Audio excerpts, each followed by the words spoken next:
Baik, selamat malam Bapak Ibu serta rekan-rekan semua. Sebelumnya saya ucapkan terima kasih atas kehadirannya pada pertemuan sesi kedua ini. Topik pembahasan kita malam ini adalah tentang monitoring pencapaian kinerja, dan tentunya kami berharap dengan mengikuti webinar ini Bapak Ibu serta teman-teman akan mendapatkan materi yang fresh dan insightful ya. Jadi jangan sungkan-sungkan untuk mengajukan pertanyaan. Ya, kalau ada yang mau nyiapin minuman atau makanan ringan, silakan aja supaya nggak terlalu tegang dan monoton. Kita boleh serius tapi santai. Ya. Baik, telah hadir narasumber kita Bapak Dadang Budiaji. Untuk itu kita langsung saja masuk dan melanjutkan materi. Kepada Bapak Dadang dipersilakan. Baik, terima kasih Pak Hafiz, Bapak Ibu, rekan-rekan peserta pelatihan semua. Assalamualaikum warahmatullahi wabarakatuh. Waalaikumsalam. Selamat malam. Semoga kita senantiasa sehat dan diberi kemudahan dalam segala urusan oleh Yang Maha Kuasa. Di sesi kedua ini, kalau merujuk ke big picture yang kemarin itu kan yang kita sudah bahas itu adalah review secara umum ya. Manajemen kinerja itu seperti apa, menyangkut juga siklusnya ya. Dan di standar SKKND itu dipecah menjadi lima tahap. Jadi kemarin sempat juga kita masuk ke, setelah pembahasan umum itu masuk ke perumusan indikator kinerja ya, terutama indikator kinerja individu ya, yang diturunkan dari indikator kinerja korporasi ya, di deployment ke bawah ya. Nah, hari ini tuh kita masuk ke step kedua. Jadi setelah kita merumuskan indikator, maka mulai yang tahap keduanya kita melakukan monitoring. Monitoring artinya kan sesudah goal setting itu kan ya kemudian orang bekerja. Ya. Selama proses itulah yang kemarin disampaikan awal tahun sampai ke akhir tahun itu kita melakukan monitoring. Ya. Tapi sebelum ke sana, saya ingin rekan-rekan Bapak Ibu barangkali dari materi yang kemarin, ya, terutama menyangkut tinjauan umum dan step 1 mengenai perumusan KPI, itu ada yang mau ditanyakan, boleh, gitu ya. Silakan. Ya. Mungkin sempat kepikir ya tadi malam atau tadi pagi. Ya. Bu Lina, Bu Harifah, ada yang mau tanyain? Materi yang kemarin gimana? Takutnya masih bingung tuh. Masih ada hal yang bingung. Maha gimana Maha? Ada yang mau ini nggak dieksplor dari materi yang kemarin? Dari Maha sih udah clear kemarin Pak, soalnya udah ditanyain kemarin semua. Nanti kalau ada lagi Maha tanya deh ya Pak ya. Iya, ya. Pak Dwi gimana Pak Dwi yang kemarin? Sejauh ini masih cukup jelas sih Pak, karena kemarin juga udah ada beberapa kesempatan mengikuti ini pelatihan KPI Pak, jadi masih paham lah. Iya. Baik, kalau belum ada, saya masuk ke sharing dulu materi. Jadi rekan-rekan fleksibel aja, kalau nanti mau ada yang mau ditanyakan langsung aja. Jadi nggak perlu sampai menunggu saya selesai menyampaikan. Jadi saya sudah sampaikan ada 2 file, dua-duanya PDF. Yang pertama adalah mengenai pointersnya, mengenai monitoring. Yang kedua adalah saya sampaikan file mengenai contoh dokumen sistem manajemen kinerja. Dan inilah kan yang menjadi panduannya, bagaimana sebuah perusahaan menggulirkan proses mengelola kinerja itu. Jadi memang harus ada guidance-nya. Ya, salah satunya adalah itu, yaitu sistem manajemen kinerja. Ya.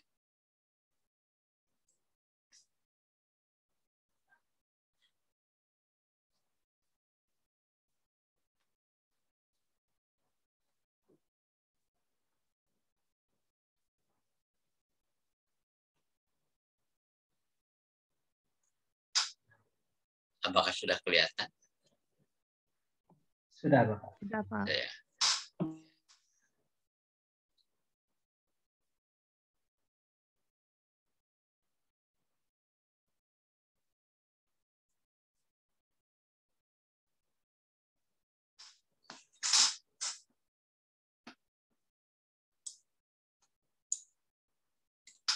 Nah, kita mulai dari ruang lingkup ini yang kemarin juga saya sempat sampaikan juga. Jadi ruang lingkup pengelolaan kinerja SDM ini kalau kita merujuk kepada SKKNI MSDM 2020, nah ada 5 step, 5 langkah ya. Yang kemarin itu adalah kotak yang ini yang warna orange yang kita bahas, merumuskan indikator kinerja. Nah hari ini kita masih di kotak nomor 2 yang warna abu-abu, yaitu mengelola proses monitoring pencapaian kinerja individu ini yang saya kasih tanda panah. Jadi fokus pembahasan kita adalah di yang saya beri tanda panah ini, mengelola proses monitoring pencapaian kinerja individu. Ya. Kode unit kompetensinya adalah ini, ya. Jadi ini yang ada di dalam SKKNI. Ya. Nah, kotak yang abu-abu tadi yang ada di sini itu kita breakdown di dalamnya ada apa. Nah, di dalamnya seperti ini. Ini big picture yang kedua, yaitu mengelola proses monitoring pencapaian kinerja. Dan ternyata memang sama, ini 5 step juga. Ya, 5 step juga. Jadi step yang pertama adalah panduan monitoring kinerja individu disusun ya, sesuai sistem manajemen kinerja yang digunakan organisasi. Jadi di sini ada 2, ada panduan monitoring dan ada sistem manajemen kinerja.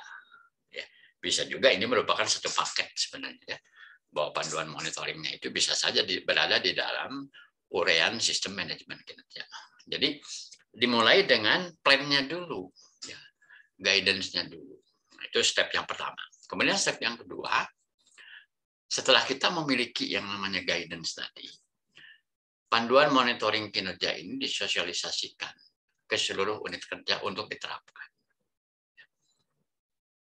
Apalagi penerapan performance manajemennya misalnya menyeluruh, ya tentu kan seluruh departemen dan seluruh lapisannya.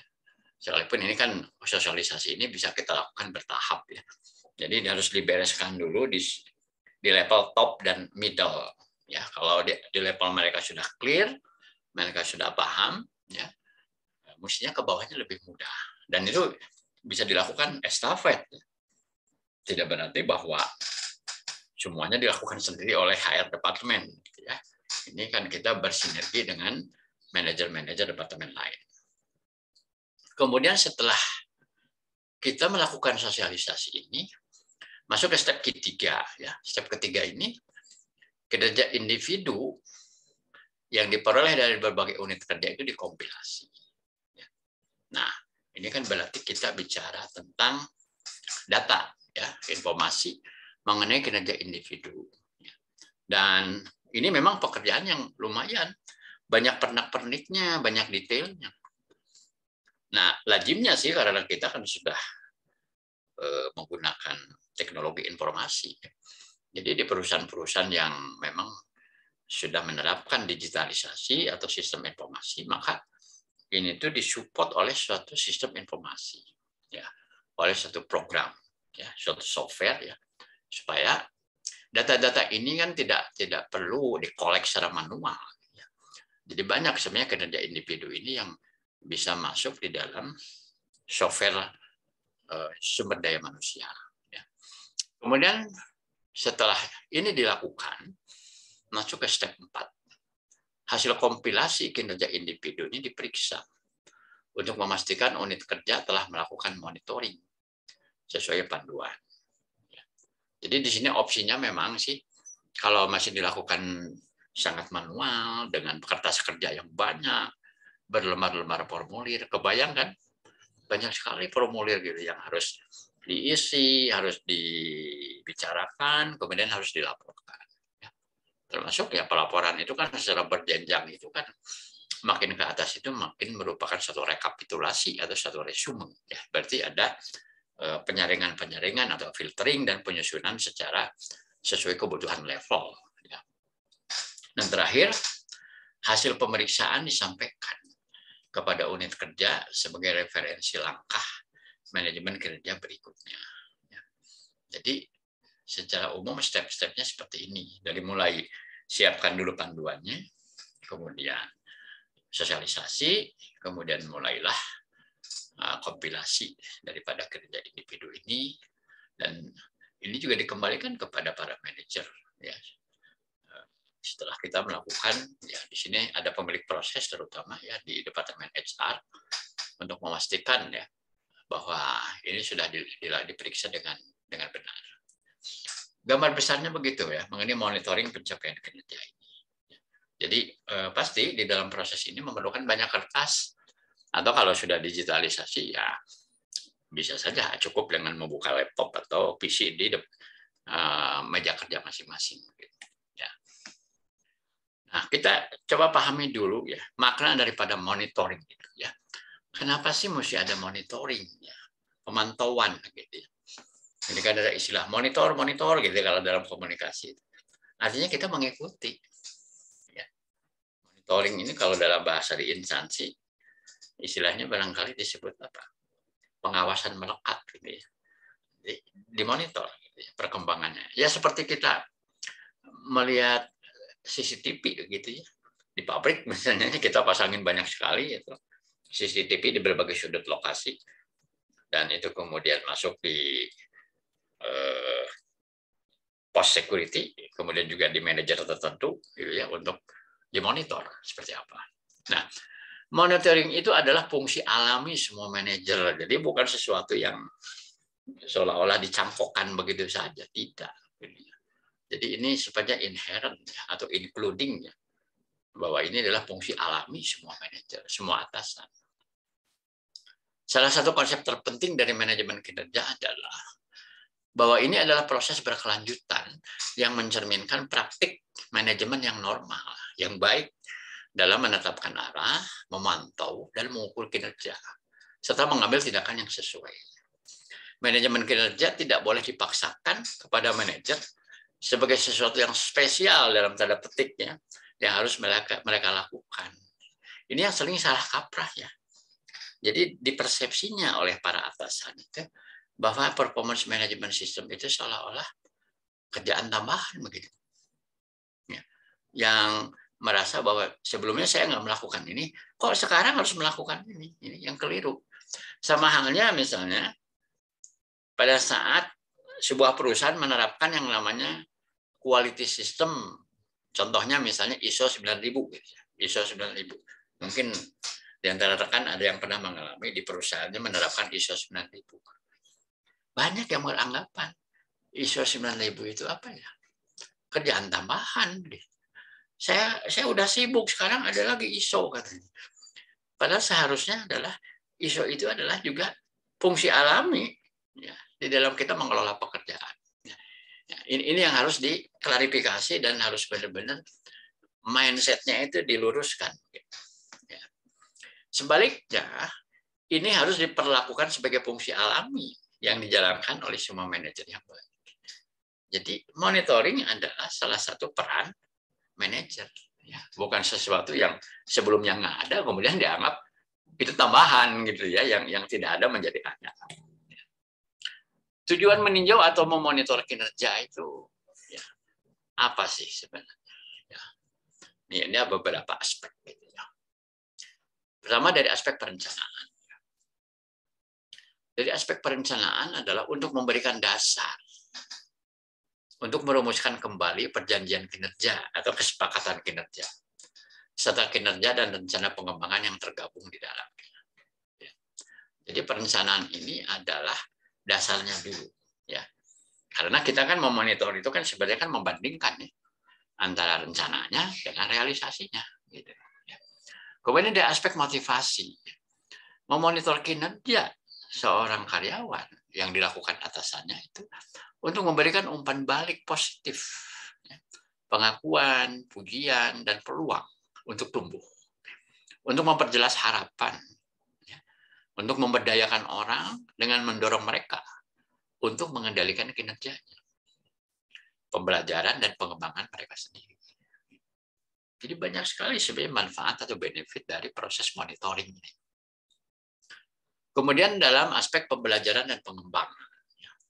Jadi monitoring ini memberikan dasar bagi pembelajaran dan pengembangan yang dikelola sendiri melalui pembinaan dan kegiatan pembelajaran lainnya dari kemampuan yang relevan dengan peran saat ini. dan peran masa depan yang mungkin berpotensi dilakukan oleh karyawan. Ya. Kemudian berikutnya dari aspek komunikasinya, bahwa monitoring ini berfungsi sebagai saluran komunikasi dua arah tentang peran, ekspektasi, ya, baik itu menyangkut tujuan dan persyaratan kompetensi, tentang hubungan, tentang masalah kerja, dan tentang aspirasi, ya, ide-ide, masukan-masukan, usulan-usulan. Dan terakhir adalah monitoring ini memberikan dasar untuk menilai kinerja, terutama jika peringkat itu diperlukan untuk gaji, misalnya terkait kinerja atau kontribusi. Jadi inilah kenapa di dalam sistem mengelola kinerja ini harus ada yang namanya fungsi monitoring. Nah, ini hal yang perlu diperhatikan, bahwa kadang-kadang memang memonitor kinerja bawahan itu bagi sementara orang atau sementara kelompok itu hal yang nggak gampang dilakukan. Ya. Ada kendala, gitu ya. Nah, ini dikatakan ada tiga sumber utama, katanya. Selain mungkin lebih dari 3 sih, tapi mungkin yang utama ini, ya, 3 sumber utama kesulitan atau kendala dalam melakukan tinjauan atau monitoring kinerja. Yang pertama adalah kualitas hubungan antara manajer dan individu. Bagaimana hubungan seorang atasan dengan bawahan? Kecuali jika ada rasa saling percaya dan pemahaman dari dua belah pihak. Mungkin saja bahwa tinjauan kinerja adalah pengalaman yang menakutkan, di mana permusuhan dan penolakan mungkin muncul. Banyak seorang atasan maupun bawahan yang ngerasa pada saat mereka duduk melakukan satu dialog tentang kinerja itu, mereka itu merasa terbebani. Ya. Itu karena apa? Karena ngerasa bahwa ini adalah hal yang menurut mereka nggak perlu dilakukan, gitu. Atau punya beban psikologis, gitu ya, karena takut misalnya disorot kelemahannya, takut kemudian bahwa itu akan menghambat karirnya dan seterusnya. Kemudian yang berikutnya adalah kesulitan yang kedua adalah cara dan keterampilan wawancara. Nah, ini. Jadi kalau Anda mendengar istilah wawancara itu jenisnya banyak, bukan cuma wawancara seleksi, tapi juga wawancara monitoring, wawancara tinjauan kinerja, sampai kepada ada lagi yang namanya exit interview. Mungkin pernah dengar ya. Exit interview itu adalah karyawan yang mau keluar, mau berhenti kerja, itu sebelum berpisah dengan kita itu, kita aja ngobrol dulu, supaya kita bisa mengetahui sebenarnya apa saja sih yang benar-benar membuat seorang karyawan itu memutuskan untuk pergi dari perusahaan kita. Dan itu menjadi dasar bagi perusahaan untuk memperbaiki hal-hal yang memang dinilai sebagai suatu kelemahan atau kekurangan. Jadi dalam konteks performance management, wawancara ini adalah wawancara penilaian, gitu ya, dalam konteks mengelola kinerja. Dan ini harus dilatih. Yang kemarin saya katakan bahwa ada aspek soft, ya, aspek soft yang sering diabaikan atau mungkin nggak kepikir, ya, bahwa itu penting banget. Kebanyakan sih kalau orang bicara performance management itu yang kepikir oleh mereka itu apa? Goal setting, target-target, kemudian formulir-formulir yang dipakai, gitu ya. Kemudian laporan-laporan yang disajikan. Ya bukan itu nggak penting, itu juga perlu sebagai alat bantu. Tapi yang sangat esensial adalah justru bagaimana mengelola hubungan, ya. Misalnya dalam hal memberikan monitoring ini. Dan berikutnya kita juga akan bicara tentang coaching, konseling, ya, dan seterusnya. Nah, kemudian yang ketiga adalah proses review itu sendiri. Tujuannya apa, metodologi yang dipakainya apa, dan dokumentasinya. Ya, tujuannya kan sebenarnya yang dibutuhkan itu kan mencegah penyimpangan, gitu, monitoring itu. Dan kemudian bersepakat tentang upaya perbaikan. Tujuannya itu. Bukan tujuannya adalah menghakimi. Ya, itu yang sering seorang bawahan tuh merasa terbebani itu kalau dipanggil untuk monitoring kinerja itu. Oh, saya mau dijudge, gitu ya. Saya mau dihakimi, ya. Saya mau dieksekusi. Nah, ini kan yang harus diklarifikasi dulu ya. Mindsetnya itu harus benar-benar clear lebih dulu. Kemudian metodologinya ya.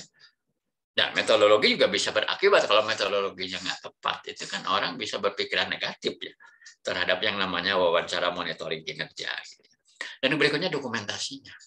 Dokumentasi ini kan yang dimaksud adalah bahwa kalau kita berbicara dengan bawahan, berbicara tentang pencapaian, proses kerja, hambatan, itu kan kita harus ada alat bantu yang namanya apakah bentuk laporan-laporan misalnya, data-data ya, atau mungkin formulir yang dipakai ya seperti ini kan nih, orang yang sedang melakukan monitoring kinerja ini ya, kalau kita lihat dari raut mukanya ya, nah, ini si manajer ini cemberut nih, sama dua-duanya cemberut juga. Ini kan satu suasana yang nggak nyaman sebenarnya, nggak nyaman, pasti ada hambatan ya. Mungkin ini adalah kualitas hubungan yang kurang baik ya. Orang Chinese bilang mungkin dua orang ini ciong ya. Ciong itu artinya apa? Suka bertengkar gitu. Kalau ketemu tuh selalu aja ribut gitu. Yang disebut orang Chinese bilang tuh ciong gitu, bisa saja gitu ya. Musuh bebuyutan gitu ya. Ini kan suasana psikologis yang nggak nyaman gitu ya. Kalau suasana seperti ini, dan kertas yang dipegang itu kan adalah dokumen. Bicara tentang pencapaian target, data-data dan sebagainya. Ya. Nah, ini ada tips ya. Nah, coba Anda bandingkan ya raut wajah dua orang ini dengan ini. Suasananya kan beda ya. Yang sebelah kiri ini banyak hambatan, ini ada kendala-kendala terutama dari sisi suasana hubungan gitu ya. Kalau yang kedua kan dua-duanya sumringah gitu ya. Jadi pada saat membicarakan tentang monitoring kinerja itu dua-duanya enjoy aja gitu ya. Menikmatinya dan tentunya memperoleh manfaat dari pertemuan tersebut. Nah, dari sekian banyak advice atau tips ini ya saya ambil ini ada katanya 12 aturan emas. The golden rules ya untuk mengadakan rapat tinjauan atau monitoring kinerja itu. Yang pertama, harus dipersiapkan dulu. Apa yang harus dipersiapkan? Ya, banyak hal yang dipersiapkan itu. Tapi yang terutama kan adalah misalnya data-data dan laporan, ya, data-data dan fakta. Karena kan kita harus talk with data, bekerja dengan data. Ya. Bukan bekerja dengan hanya opini. Gitu. Data-data harus ada. Kalau kita bilang misalnya kamu kurang disiplin, lah faktanya apa, datanya apa? Kamu misalnya sering bolos, nah, data dan faktanya apa? Ada nggak? Itu harus dipersiapkan. Atau misalnya tingkat defect ternyata meningkat, ya. Yang semula defect cuma 0,5%, sekarang menjadi 1%. Ya berarti kita harus bicara data. Data-data itu harus dipersiapkan. Kemudian yang lainnya apa? Ya kita harus mempersiapkan diri kita sendiri untuk siap ya dan membiasakan diri untuk melakukan yang namanya tinjauan berkala ini. Jadi semuanya harus dipersiapkan ya, sampai kepada formulirnya, waktu dan tempatnya ya. Sekalipun mungkin bisa saja sih ya tergantung memang sih mau sedalam apa tinjauannya. Bisa setengah jam, bisa 1 jam gitu. Bisa dilakukannya secara individu, one to one ya, orang per orang, atau bisa juga secara grup misalnya. Ya, yang pernah saya fasilitasi di sebuah perusahaan klien saya, kami melakukannya sebulan sekali, tapi secara tim. Jadi antara top dan middle itu menyediakan waktu setengah hari, gitu, yang untuk sama-sama meeting dan saya sebagai konsultan memfasilitasi. Semuanya harus dipersiapkan. Kemudian yang kedua adalah bekerja dengan struktur yang jelas. Setidaknya ada schedule yang jelas. Kemudian ada alat bantu. Misalnya apa? Formulir checklist. Checklist untuk monitoring kinerja itu, yang mau diobrolin itu apa? Yang mau dikonfirmasi itu apa? Sehingga kalau kita pegang checklist, pembicaraan itu nggak akan kemana-mana. Ya, pasti on the track. Ya. Jadi bekerja dengan struktur yang jelas. Kemudian yang ketiga, ciptakan suasana yang tepat. Bukan suasana yang seperti ini. Gitu ya. Ciptakan suasana yang menyenangkan. Dan ini banyak aspek, baik aspek secara lingkungan fisik maupun lingkungan sosial, psikologis. Ya, ini harus diciptakan suasana yang tepat. Kemudian yang keempat adalah berikan umpan balik yang bagus. Yang dimaksud umpan balik yang bagus itu bukan berarti jelek juga mesti dibagus-bagusin, bukan begitu. Tapi yang disampaikan secara positif, bahasa positif, ya bahasa lisan maupun bahasa tubuh yang positif, yang maksudnya adalah begini, kita bukan mau menghakimi orang, bukan mau menjudge orang, tapi mau bersepakat tentang perlunya suatu perbaikan yang bisa dilakukan bersama-sama. Begitu. Ya, ada tekniknya gitu, bagaimana memberikan umpan balik yang bagus. Rekan-rekan kita break dulu ya sebentar. Di tempat saya sudah masuk Isya. Nanti setelah selesai kita masuk lagi.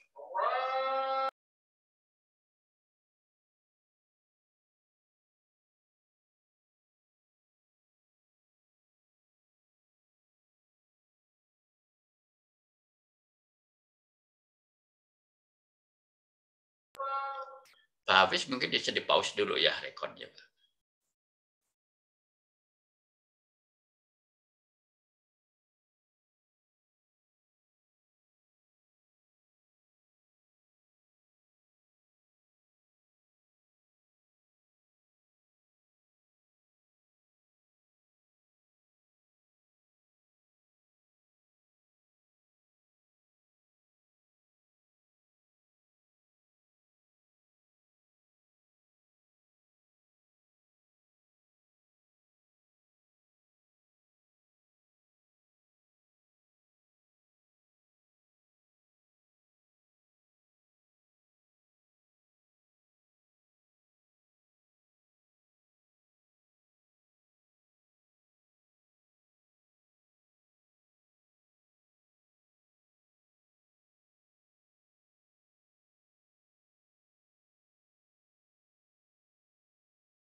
Sudah, Pak.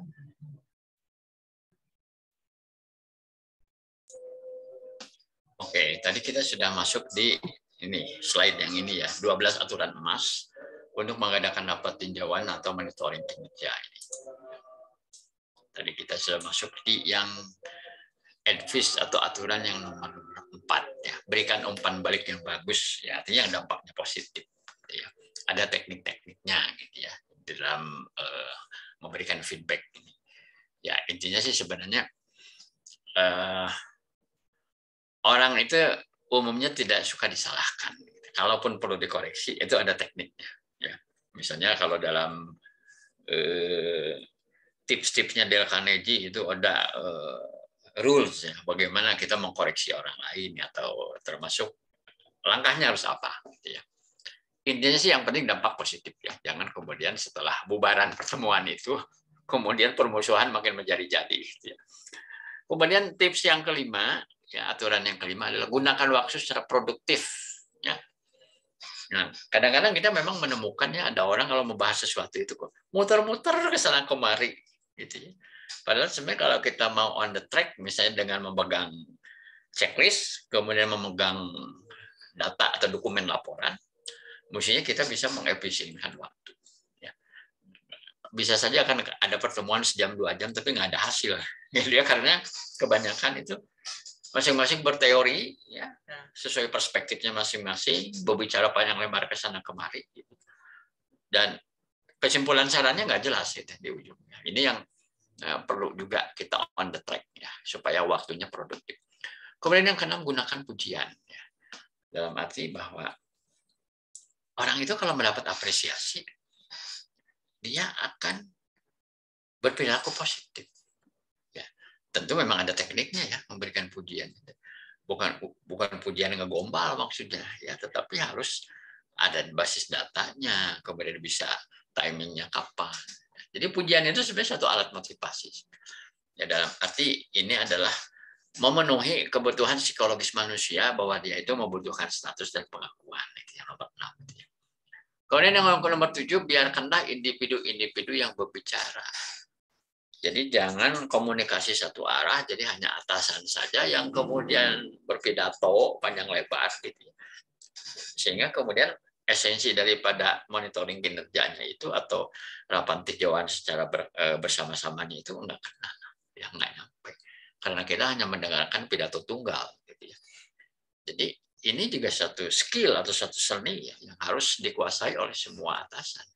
Bagaimana individu-individu lah yang seharusnya lebih banyak berbicara, mempresentasikan pencapaian mereka, termasuk sampai kepada kalau ada kendala, mereka sendiri mungkin sudah memikirkan satu solusi. Action plan yang diajukannya apa. Kemudian nomor 8, nah ini juga bisa nyambung dengan yang nomor 7 tadi. Undanglah penilaian diri. Jadi secara konvensional atau secara klasik itu kan kebanyakan begini. Kalau ada tinjauan kinerja atau satu penilaian, cenderungnya adalah top down. Jadi atasan ada yang kemudian secara subjektif langsung membeberkan gitu ya profil bawahannya. Sebenarnya kan itu juga bisa kita tidak perlu lakukan, atau kalaupun mau dilakukan itu di belakang hanya untuk melengkapi, bukan di depan, ya, bukan di awal.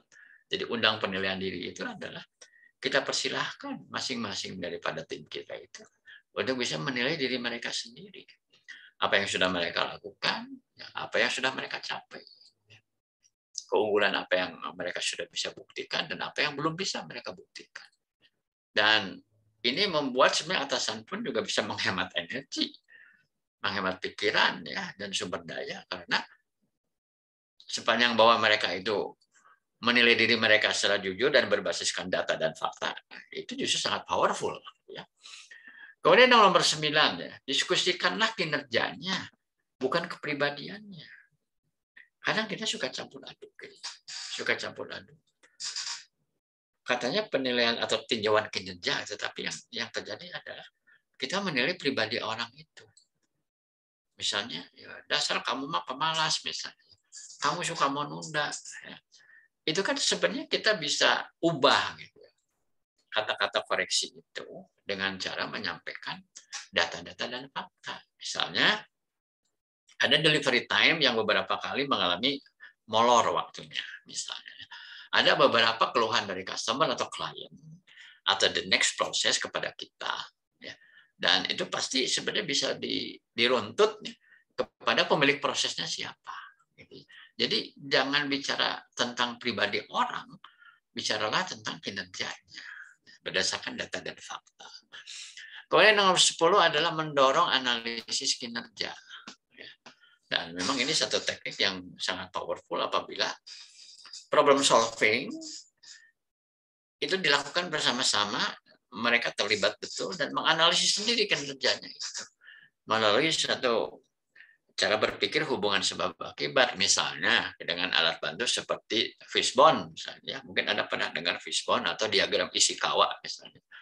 Diagram sebab akibat. Itu kan bisa membantu, sebenarnya suatu alat sederhana ya dalam troubleshooting, ya, untuk mendorong analisis kinerja. Kemudian yang 11, janganlah menyampaikan kritik yang tidak terduga. Ya, ujuk-ujuk jebret gitu ya, kita menjudge orang, mengkritik gitu. Karena sebenarnya pada dasarnya orang itu nggak suka dikritik.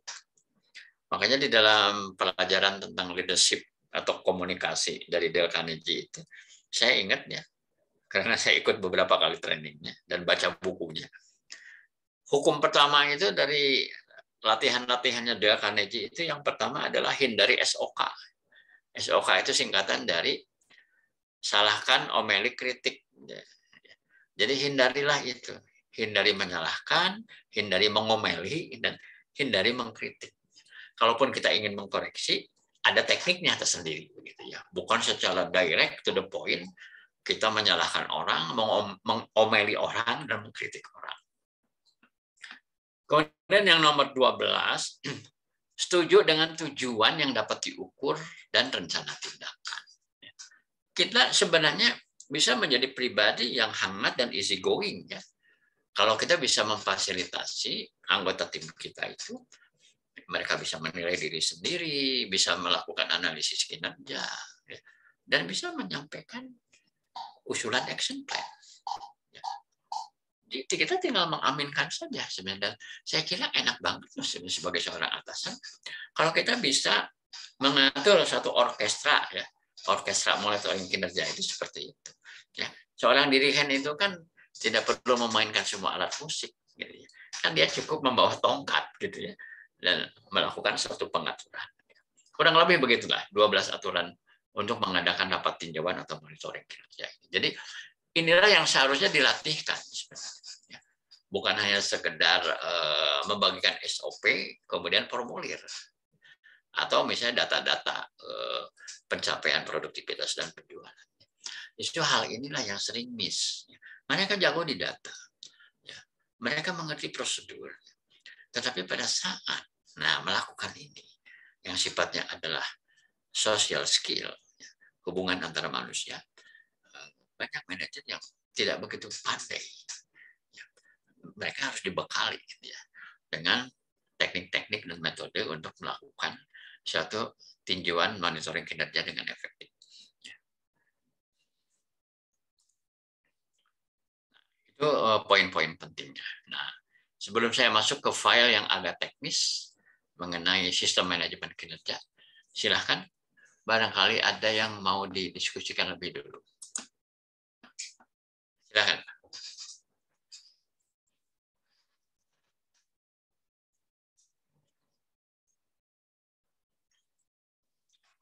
Pak Sukmo masih di jalan, Pak Sukmo.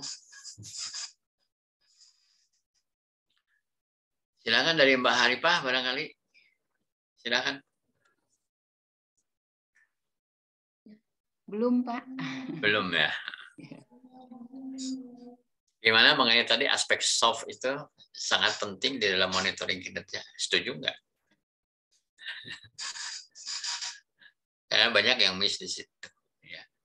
Yang saya pernah sampaikan bahwa kadang sistemnya udah bagus, tetapi eksekusinya itu ternyata tidak efektif karena kita lupa untuk mempersiapkan aspek-aspek yang sifatnya soft.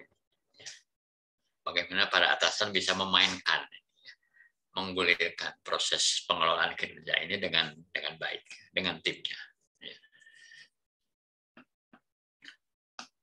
Baik, kalau belum ada, saya akan share ke Anda satu hal yang sifatnya teknis. Dan ini yang diperlukan sebenarnya sebelum kita mulai mau menjalankan. Jadi sebelum kita menjalankan yang namanya pengelolaan kinerja, maka sebaiknya kita susun dulu ya aturan mainnya.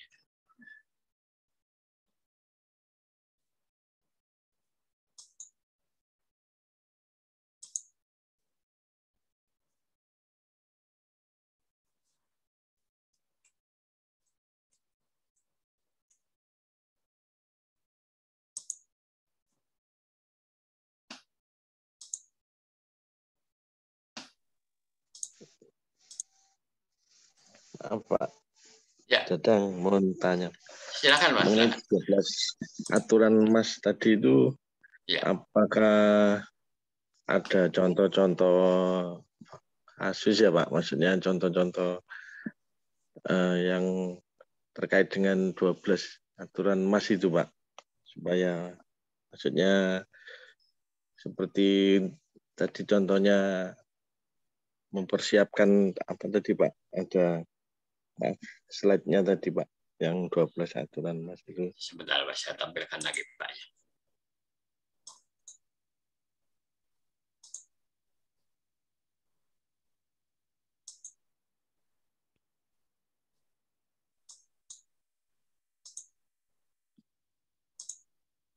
Ini Pak.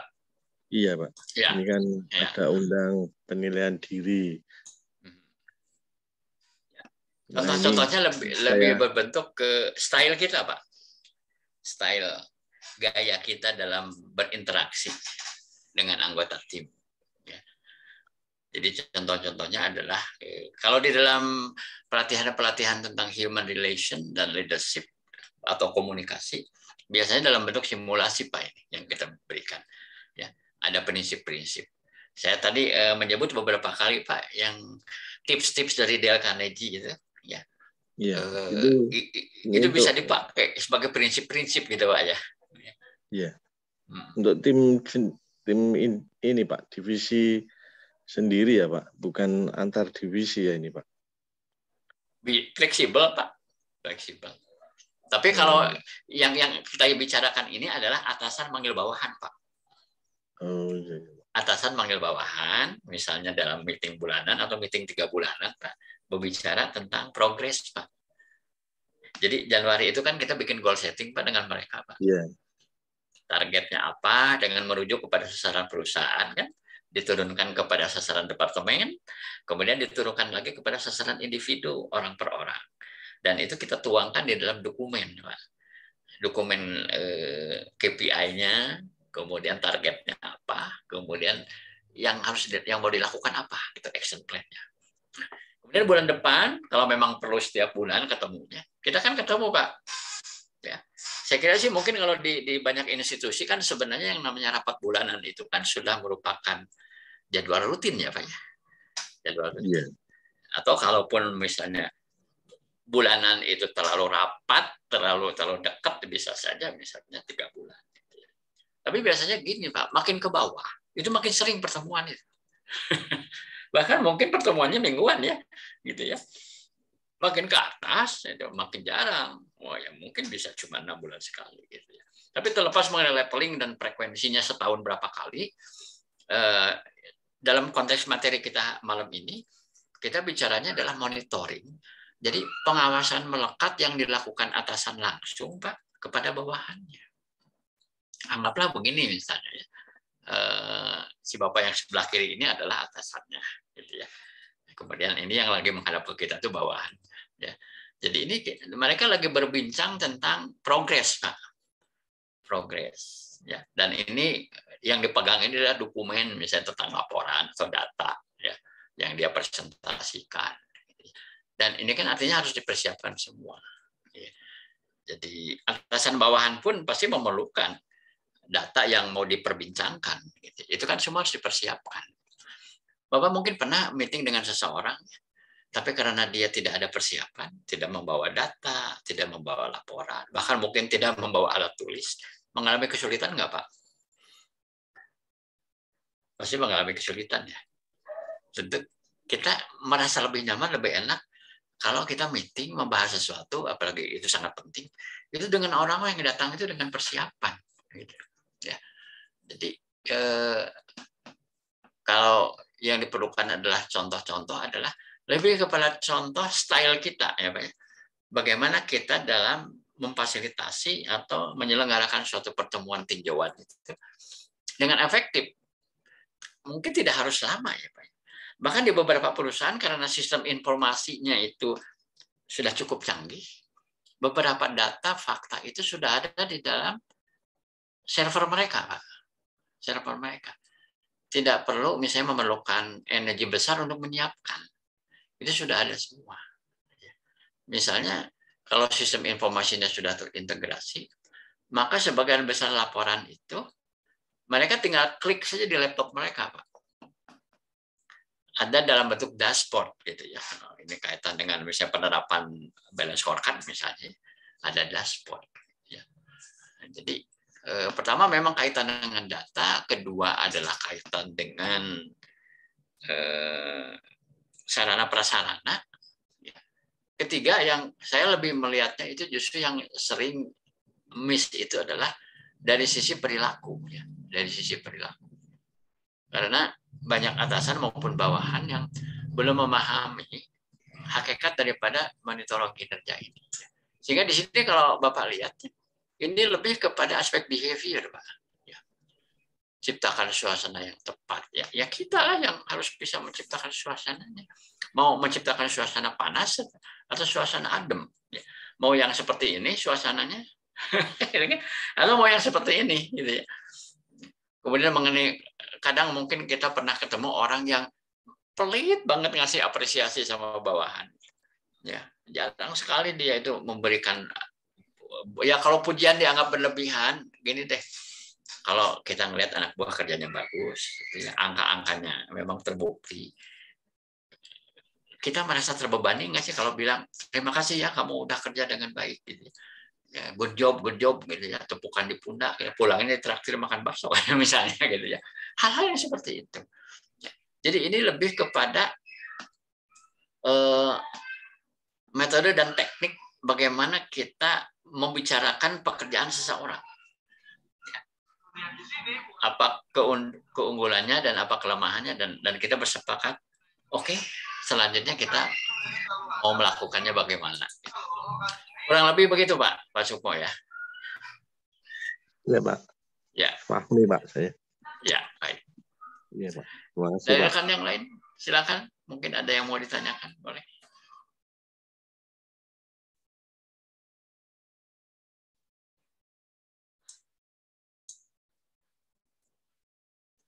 Berikutnya ini saya akan tampilkan contoh Pak, contoh sistem manajemen kinerja. Jadi ini adalah sebuah dokumen, ya. Bisa merupakan suatu, mau berbentuk surat keputusan direksi juga bisa. Ya. Nanti headingnya kan bisa disetel Pak di atas. Ini di atas ada kop surat, kemudian berbentuk surat keputusan direksi misalnya. Ya, bisa disetting seperti itu. Ini seluruhnya ini sebuah contoh aja 7 halaman Pak. Jadi semua yang dilakukan oleh para manajer dan tim mereka di dalam rangka mengelola kinerja itu rujukannya kepada satu dokumen seperti ini Pak, ya, yang disebut sistem manajemen kinerja. Nah, ini saya bacakan dan saya ceritakan misalnya termasuk contoh-contoh yang dalam realisasinya pernah saya lakukan atau di beberapa klien saya pernah lakukan. Ya. Yang pertama adalah uraian tentang tujuan. Performance Management System atau PMS ini bertujuan untuk memberikan panduan atas proses pengelolaan kinerja karyawan yang akan dilaksanakan oleh setiap atasan langsung kepada para bawahan langsungnya. Jadi ini menempel atasan langsung dan bawahan langsung, ya, yang directly report to, ya, lapor ke siapa. Ya. Jadi ini fungsinya adalah memberi panduan atas proses pengelolaan. Sebagai bagian dalam penerapan Performance Management System atau PMS, setiap karyawan harus mempunyai goal setting yang merupakan turunan dari Key Performance Indicator unit kerja sebagai bahan acuan atau pedoman untuk melaksanakan kerja selama tahun berjalan. Jadi sebelum kita bicara anak buah kita si A, si B, si C itu KPI-nya itu apa, ya, seperti yang kemarin dibicarakan, harus mulai dulu dengan KPI-nya unit kerja. Saya misalnya memimpin Departemen HR. Departemen HR sendiri, itu KPI-nya itu apa? Dan KPI HR Departemen ini pun merupakan turunan dari KPI-nya perusahaan, ya, level perusahaan. Gitu. Ya. Jadi di sini tuh bicaranya adalah deployment, ya, dari atas ke bawah sampai ke level individu. Kemudian ruang lingkup daripada sistem manajemen kinerja ini meliputi petunjuk penyusunan dan pelaksanaan goal setting karyawan pada tahun berjalan. Ruang lingkup PMS ini meliputi 5 tahapan PMS. Jadi ini menggunakan 5 jurus, 5 step. Yang pertama adalah langkah-langkah perencanaan kinerja. Yang kedua adalah peninjauan kinerja berkala atau bulanan dan triwulanan. Nah, ini yang topik malam ini tuh ini sebenarnya di nomor 2 sebenarnya. Peninjauan kinerja berkala, ya, bulanan dan triwulanan. Jadi di dalam contoh di dokumen ini, jadi tinjauannya itu bulanan dan triwulan. Ya. Yang ketiga, tindakan atas hasil tinjauan kinerja berkala. Jadi, what next? Kita udah meninjau nih, memonitor, meninjau. Terus tindakannya apa? Treatmentnya itu. Nah, di sini diberi keterangan, bisa recognition, bisa coaching, dan bisa juga counseling. Tergantung kasusnya apa, gap-nya apa. Kalau rekognisi itu kan kalau high performance-nya bagus. Coaching dan counseling itu kan kalau performance-nya rendah, di bawah target. Coaching itu kalau terjadi kekurangan kemampuan, sedangkan counseling itu kalau kekurangan komitmen, ya, atau ditemukan ada sikap yang negatif, maka dilakukanlah counseling. Kemudian yang keempat adalah evaluasi kinerja akhir tahun. Nah, inilah yang disebut performance appraisal. Dan terakhir ini nomor 5 adalah pemberian penghargaan atas kinerja, ya, atau reward. Reward-nya ya bisa finansial, bisa non-finansial. PMS atau Performance Management System ini diberlakukan untuk karyawan tingkat supervisor atau setara ke atas secara berjenjang hingga tingkat direktur. Jadi ini tidak diberlakukan untuk level operator. Ya. Jadi tingkat supervisor ke atas diberlakukan. Nah, kemudian di bagian ketiga ini bicara tentang definisi-definisi yang dipakai, ya, istilah-istilah yang dipakai. Yang pertama, PMS atau Performance Management System atau sistem manajemen kinerja adalah sistem yang mengatur pengelolaan kinerja karyawan yang bertujuan memastikan pencapaian sasaran kinerja atau KPI di performance indicator melalui langkah-langkah perencanaan kinerja, peninjauan kinerja berkala, tindakan kinerja atas hasil tinjauan kinerja berkala, evaluasi kinerja akhir tahun, dan pemberian penghargaan atas kinerja. Kemudian yang kedua adalah istilah KPI atau Key Performance Indicator atau indikator kinerja pokok. Ada juga yang menyebutnya indikator kinerja utama. Adalah ukuran kuantitatif dari sasaran kinerja seorang karyawan yang dianggap penting dan mencerminkan kinerja yang bersangkutan secara keseluruhan. Itulah yang dimaksud KPI. Kemudian yang ketiga ada yang namanya performance planning atau perencanaan kinerja. Adalah proses di mana seorang atasan dan bawahan menyepakati KPI dan target-target KPI-nya yang akan dicapai pada tahun berjalan dengan tetap berpedoman kepada sasaran-sasaran perusahaan. Kemudian pada poin 4, performance review atau tinjauan kinerja adalah proses peninjauan atas kinerja yang dilakukan secara berkala, bulanan dan atau triwulanan yang dilakukan bersama antara atasan dan bawahan untuk memastikan tidak ada penyimpangan proses dan hasil. Jadi penyimpangan itu ada dua, ya. Penyimpangan proses dan penyimpangan hasil. Itu dua yang dilihat. Serta menentukan tindakan-tindakan pencegahan dan perbaikan yang perlu dilakukan. Kemudian yang kelima, performance action atau tindakan kinerja adalah proses di mana atasan dan bawahan mengambil tindakan-tindakan yang diperlukan sebagai tindak lanjut dari hasil performance review untuk memastikan tidak adanya performance gap atau kesenjangan kinerja yang negatif. Nah, kesenjangan kinerja yang negatif itu artinya apa? Ya kurang, gitu ya. Targetnya 10, gitu ya, atau sasarannya 10, pencapaiannya 8. Berarti negatif 2, kan? Negatif 2. Kalau kesenjangan kinerja positif itu justru terlampaui. Target 10, tercapainya 12. Nah, itu yang disebut kesenjangan kinerja positif. Biasanya sih itu tidak jadi masalah, malah bersyukur ya. Yang beda itu kan kalau di jalan tol. Nah, kita boleh bawa kendaraan, bawa mobil jalan tol itu kan ada batas minimum, batas maksimum. Misalnya nih kalau Cipularang ya. Cipularang itu kan 60 sampai 80 km per jam. Tapi kalau masuk Jakarta Cikampek atau Jagorawi misalnya, upper limitnya naik menjadi 100. Minimum 60, maksimum 100. Kalau kecepatan mobil kita 40, berarti itu adalah kesenjangan negatif. Kurang kencang mobilnya, mesti injek gas lagi. Karena kalau di bawah 60 kan nggak boleh di jalan tol. Sedangkan kalau kecepatan kita misalnya 120 di Jagorawi, misalnya, ya itu lebih. Harus diturunkan. Jadi ada juga sih ukuran kinerja itu yang ada lower limit, ada upper limit. Jadi ada rentang. Ada juga yang tanpa upper limit. Ditentukan sih targetnya 100. Tapi kalau melampaui lebih 100 nggak apa-apa. Malah disyukuri gitu ya. Bagus sekali. Nah, kemudian yang berikutnya di poin 6. Performance evaluation atau evaluasi kinerja adalah proses di mana atasan dan bawahan melakukan penilaian kinerja di akhir tahun untuk memastikan pencapaian atas target-target KPI yang telah ditentukan di awal tahun. Nah, ini kan ada yang menyebutnya performance evaluation, ada juga yang menyebutnya performance appraisal atau PA. Kemudian poin 7 adalah rewards atau penghargaan. Adalah suatu bentuk pengakuan dari atasan atau perusahaan atas keberhasilan bawahan dalam pencapaian target-target KPI yang bersangkutan. Reward dapat berbentuk finansial dan atau non-finansial. Sampai sini mungkin ada yang mau ditanyakan, boleh? Jadi kalau Bapak Ibu memerlukan nanti mau bikin ya dokumen kebijakan sistem manajemen kinerja, ya kalau memang ini cocok itu Bapak Ibu tinggal copy paste aja dari sini.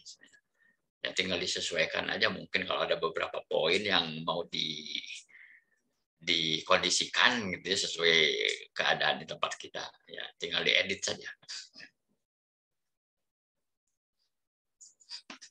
Oke, ada pertanyaan? Pak. Ya, silakan. Silakan, Bu. Yang saya masih bingung nih, kalau tadi kan awalnya KPI itu kan ditentukan dari awal tahun ya, kita tuh mau ngapain gitu ya Pak ya, gitu ya. Mau ngapain, terus mungkin nanti bagaimana cara menilai keberhasilan itu kan nanti dari kita tentukan apa tujuan perusahaan itu untuk tahun ini misalnya, kemudian masing-masing departemen dibagi untuk mencapai itu seperti apa. Cuma yang saya rada nggak apa ya, agak susah tuh bagaimana agar apa yang ditentukan itu sampai ke bawahan tuh gimana gitu. Sedangkan kan kalau bawahan tuh kerjanya ya itu terus gitu Pak. Itu yang saya masih bingung Pak. Gimana cara menentukan penilaian kinerja mereka gitu. Gitu Pak. Ibu bisa kasih contoh nggak kalau di tempat Ibu misalnya seperti apa? Sasaran dari tempat Ibu apa? Sudah disampaikan nggak? Nah, kita itu biasanya memang ada setiap tahun itu ada sasaran kita seperti ini. Misalnya kalau rumah sakitnya kita mau apa ya, mau melakukan tindakan, membuka tindakan ESWL mungkin ya Pak ya, bedah gitu. Nah, biasanya tuh yang terkait itu orang-orang tertentu atau bagian-bagian tertentu aja. Terus kalau kita mengadakan performance appraisal, penilaian kinerja, kita sebutnya PA ya Pak ya, itu dari job desk Pak. Jadi rada agak kurang apa maksudnya tidak berubah, tetap aja kayak gitu. Kecuali kalau job desk seseorang itu berubah, ya dia berubah lagi penilaian kinerja sesuai dengan job desk yang terakhir kayak gitu. Jadi agak sedikit kurang nyambung kalau kali saya mah gitu. Atau saya yang masih bingung gitu Pak. PA itu kalau kita menilai orang atau menilai apapun, kan sebenarnya hanya membandingkan antara target yang mau dicapai dengan realisasinya. Dan itu bisa menyangkut dua hal.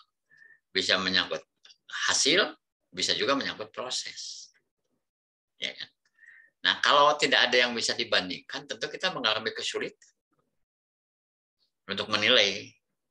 Sesuatu itu disebut baik dan tidak baik itu pembandingnya apa? Nah, KPI itu kan sebenarnya alat pembanding.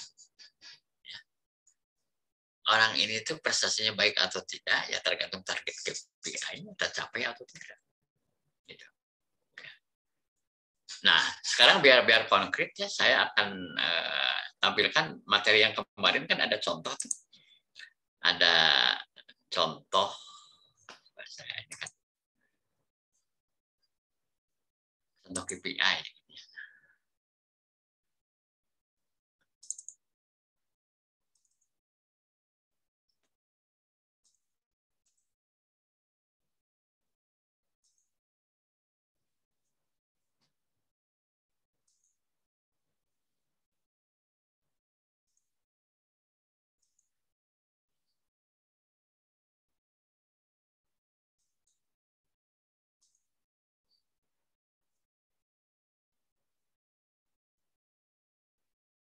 Sudah kelihatan nggak?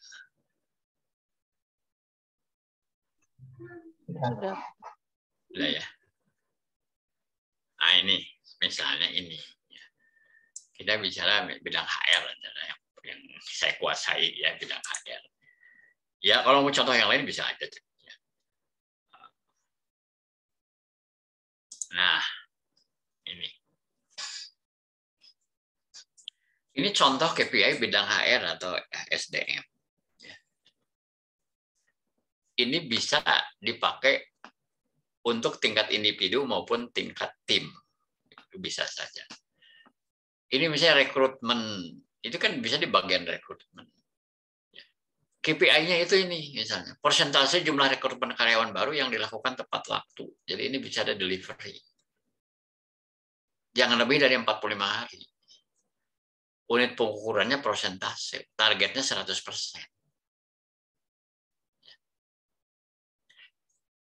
Kemudian yang lain misalnya, kalau ini kan rata-rata skor evaluasi karyawan baru, ini bisa 1 dan 2 di satu paket. Ya. Orang rekrutmen tuh juga bisa dinilai dengan yang nomor 2 ini. Rata-rata skor evaluasi karyawan baru setelah 3 bulan percobaan itu, ya minimal nilainya 80. Gitu. Ya. Kalau nggak mencapai 80 berarti kurang bagus. Jadi ada KPI-nya apa, unit ukurnya apa, ada persentase, ada angka. Ini yang muncul tuh persentase sama angka. Ada juga yang rupiah nih. Rata-rata biaya kesehatan per karyawan per tahun ya, pakai rupiah. Target ilustrasinya adalah 1 juta. Ya. KPI ini ada 2, ada KPI maksimum, ada KPI minimum. Kalau KPI maksimum itu makin tinggi makin bagus. Ya. Kayak ini misalnya nomor 2 itu KPI maksimum. Lebih dari 80 bagus. Tapi kalau misalnya yang KPI minimum, jadi makin kecil makin bagus, itu misalnya kalau, nah ini ada maksimum ya. Nah, jangan lebih dari 1, gitu, turnover-nya. Makin kecil makin bagus. Gitu. Jadi ada 2 kategori KPI. KPI maksimum, KPI minimum. Tergantung apa KPI. Nah sekarang yang Ibu tanyakan tadi itu, pertama, kalau Ibu bertanya, ya job desk itu kan sebenarnya hanya daftar tugas di dalamnya itu ya. Tapi dari sekian banyak tugas itu kan sebenarnya juga bisa dibikin targetnya bisa. Tapi kalau dia punya 20 tugas kan juga mungkin tidak seluruhnya dianggap kunci. Karena kalau bicara key itu kan kunci. Kalau dia punya 20 tugas kan nggak berarti 20-20-nya itu harus dijadikan KPI. Mungkin cukup diambil 4. Ya. Nah sekarang tinggal begini. Hubungannya KPI ini dengan sasaran perusahaan itu apa? Kita harus menemukan benang merahnya. Sekarang begini, kalau sering HRD itu selalu telat ya menerima karyawan baru, sementara rumah sakit atau perusahaan kita lagi melakukan ekspansi dan punya target misalnya dalam 1 semester harus sudah jalan, ini mengganggu enggak? Kalau rekrutmennya selalu telat, ya pasti dong mengganggu. Ya, jadi benang merahnya itu di mana? Kalau HRD merekrut karyawannya itu tidak bisa on time, ya, apalagi misalnya ternyata yang direkrut juga kualitasnya jelek, ya, maka itu akan merusak perusahaan. Gitu. Ya, kan benang merahnya di situ. Jadi semua yang dilakukan oleh orang-orang di perusahaan itu, semua harus menuju kepada yang pertama adalah sasaran departemen. Dan kemudian semua departemen-departemen itu juga menuju kepada sasaran korporasi, sasaran perusahaan. Ya. Nggak tahu nih, cerita saya bisa menjawab pertanyaan Ibu nggak? Silakan. Dikejar lagi, Bu Haripah. Lumayan Pak, paham. Lumayan paham. Tapi masih bingung karena memang kadang-kadang itu agak sedikit susah juga ya kadang-kadang kalau misalnya apa ya kita tidak siap dengan sasaran yang tinggi dari perusahaannya, ke bawahnya itu jadi rada remang-remang gitu Pak. Yang pasti begini, Bu Haripah ya. Kita itu nggak bisa bikin satu goal setting yang tepat, yang bermakna. Kalau sasaran perusahaannya nggak jelas gitu. Ya kalau mau yang agak konkret misalnya nih, sasaran finansial dari perusahaan misalnya. Pengen profit berapa misalnya. Pengen revenue berapa, pengen cost berapa. Kalau revenue kan yang mesti gede, setinggi-tingginya, omset setinggi-tingginya, kan betul. Kalau biaya kan serendah-rendahnya. Ya, tapi kan itu tadi dikuncinya dengan budget kan. Ya. Ya sekarang kayak naik upah minimum, ya pasti dong budget tenaga kerja bakal naik. Betul nggak? Kecuali kalau kita mau melanggar gitu. Ya, nggak usah dinaikin, juga paling yang demo karyawannya kan begitu. Ya. Nah, kalau itu aspek finansial. Kedua, aspek customer. Ibu pengen pasien yang pulang dari rumah sakit itu memberikan nilai apa kepada rumah sakit kita? Tingkat kepuasan mereka tuh berapa sih? Customer satisfaction. Ya. Itu kan bisa. Semua anggota organisasi kita kan harus kontribusi dong supaya semua pasien tuh happy. Betul nggak? Iya kan? Ya. Nah, bisa kita bikin gitu. Itu aspek customer gitu ya. Kemudian yang ketiga aspek internal bisnis proses. Misalnya apa nih? Ini saya ngomong aja sebagai customer rumah sakit nih. Gitu ya. Saya tuh kalau udah diperiksa dokter ya, itu nunggu obat keluar dari instalasi farmasi itu lama banget gitu. Pertanyaan saya tuh begini, kalian tuh punya target nggak sih? Itu kalau saya ngasih resep nih ke instalasi farmasi, itu saya bisa dapatnya berapa lama sih? Kadang saya 1 jam tuh obat nggak keluar gitu. Bukankah itu internal bisnis proses? Ada bisnis proses di internal organisasi kita yang mesti diperbaiki, gitu, misalnya, ya kan? Kalau itu nggak diperbaiki, nanti indeks kepuasan customer-nya turun, gitu. Akan berdampak. Mereka akan mengeluhkan kalau nunggu obat lama, misalnya ya, nunggu obat lama, gitu ya. Atau misalnya dokter-dokter kita itu kebanyakan kalau jam praktek itu realisasinya suka mulur. Ya, misalnya saya janjian sama dokter spesialis. Ya, tapi ternyata nggak pernah on time gitu mereka. Itu contoh aja, ini contoh gitu ya. Karena ibu sangat pengen ngelihat benang merah kan gitu ya, antara perusahaan, kemudian departemen dan individu.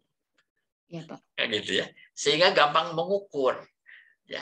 Dan apa yang dilakukan individu itu kan harus ada benang merahnya, ya.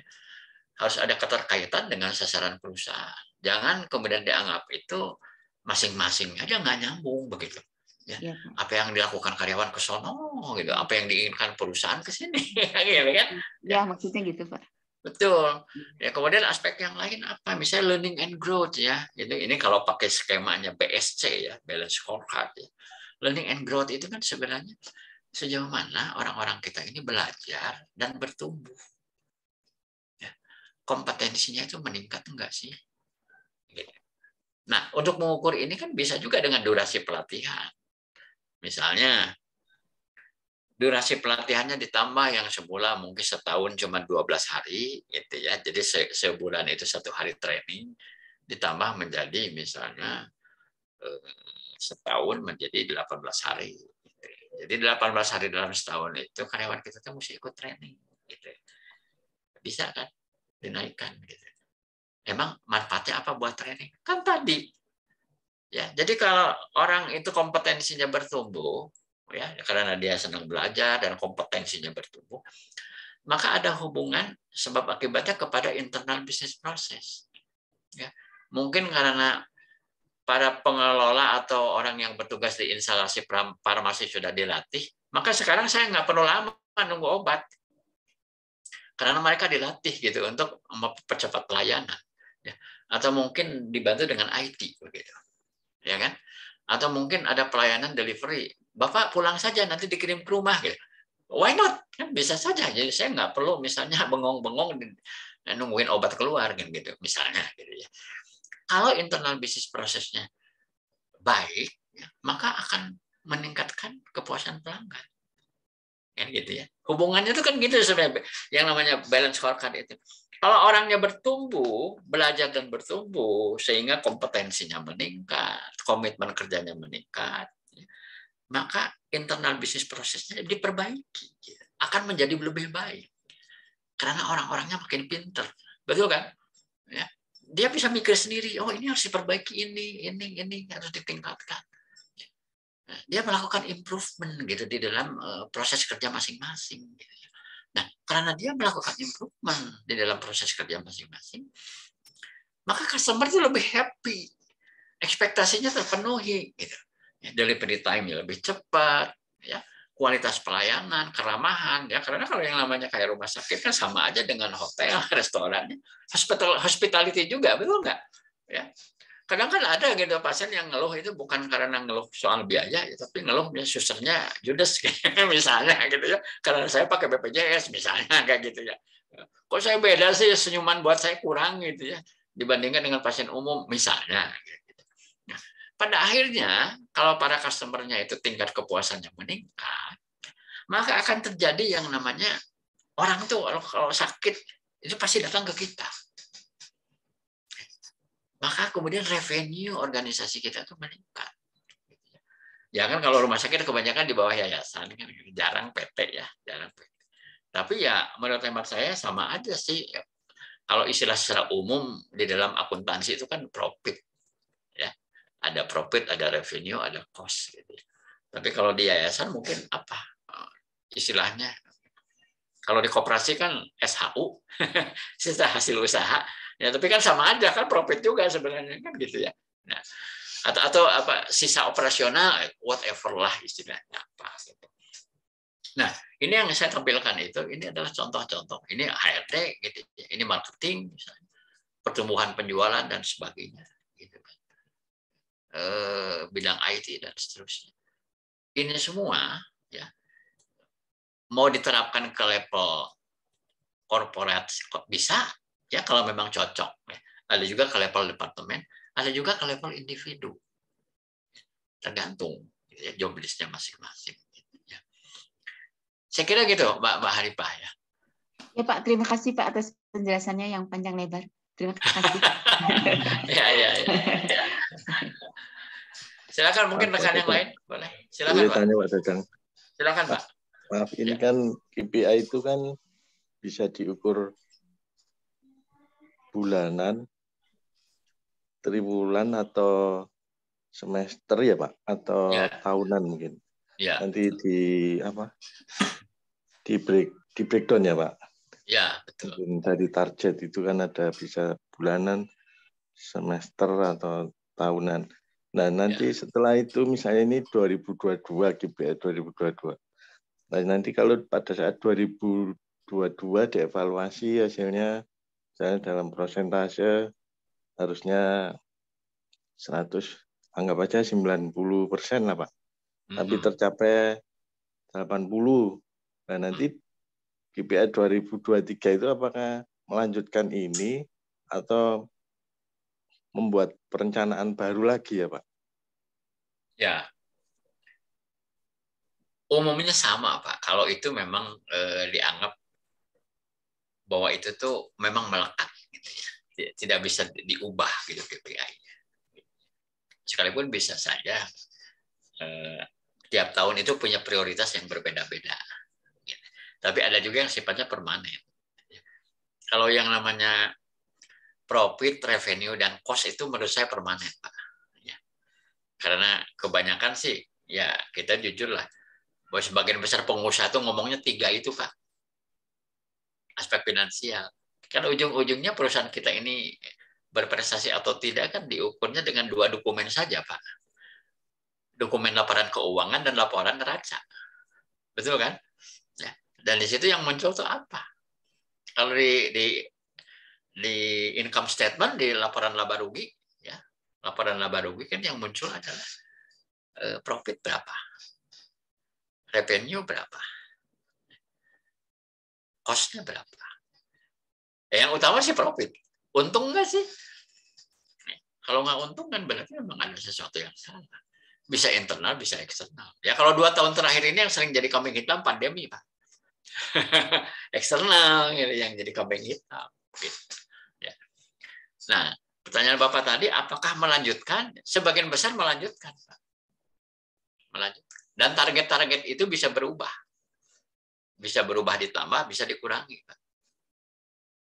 Pada tahun 2021, kan, itu kan sudah pandemi sejak Maret 2020, kan? Ya. Kalau yang kami alami, ya, mungkin sebagian besar teman-teman juga sama. Target-target kami itu diturunkan, Pak. Sampai 50%. Angka. Kami jualan pakaian, Pak. Di departemen store, ya, di toko-toko, begitu. Kami nggak bisa jual. Toko-tokonya kan nggak boleh buka, Pak. PSBB, PPKM, whatever lah istilah apapun. Tapi kalau toko-toko atau departemen store atau mall-mall itu nggak boleh buka atau dibuka pun dengan pembatasan-pembatasan yang sedemikian rupa, kita ini nggak jualan, Pak. Ya. Jadi 2021, misalnya target penjualannya, target omsetnya tetap ada, tapi angka-angkanya berubah. Gitu. Jadi selama setahun terakhir ini misalnya perkembangannya seperti apa, itu akan menentukan tahun depan itu angka-angkanya mau tetap dipakai segitu, mau dinaikkan atau mau dikurangi. Kalau saya ambil contoh targeting 2021, karena sudah mengalami 2020, itu semua turun-turunkan. Bahkan ya di awal 2020 kita punya target mungkin tinggi, karena kan pandemi belum ada, Pak. Belum ada. Ya. Belum dengar malah apa COVID itu. Orang belum tahu COVID. Belum ada kok beritanya. Kan baru munculnya Februari, Pak. Februari 2020. Seketika, Pak, pada saat awal Maret, ya, sudah diberlakukan yang namanya PSBB, kemudian keadaan darurat nasional. Maka bulan April pun banyak perusahaan melakukan revisi target.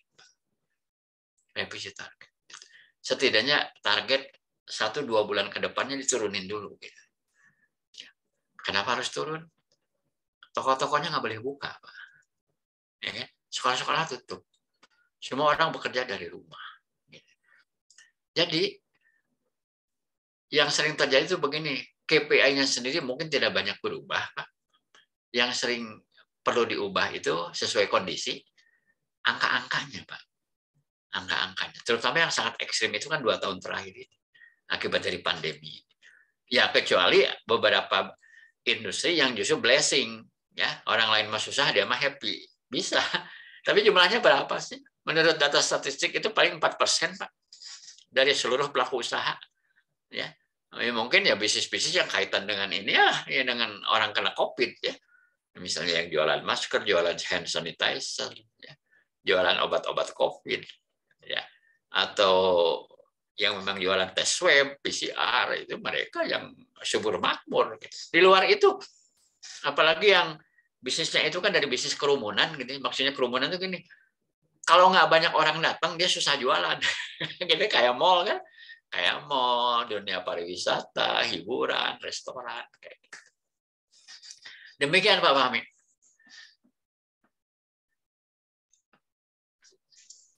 Tadi siapa yang nanya ya, Pak Fahmi ya? Iya, baik Pak. Gimana Pak? Itu Silakan dilanjut Pak. Kalau ini KPI itu kan tidak semua dari 4 perspektif itu kan diturunkan, ada yang kontribut, misalnya divisi HR, divisi GA atau divisi accounting gitu ya Pak.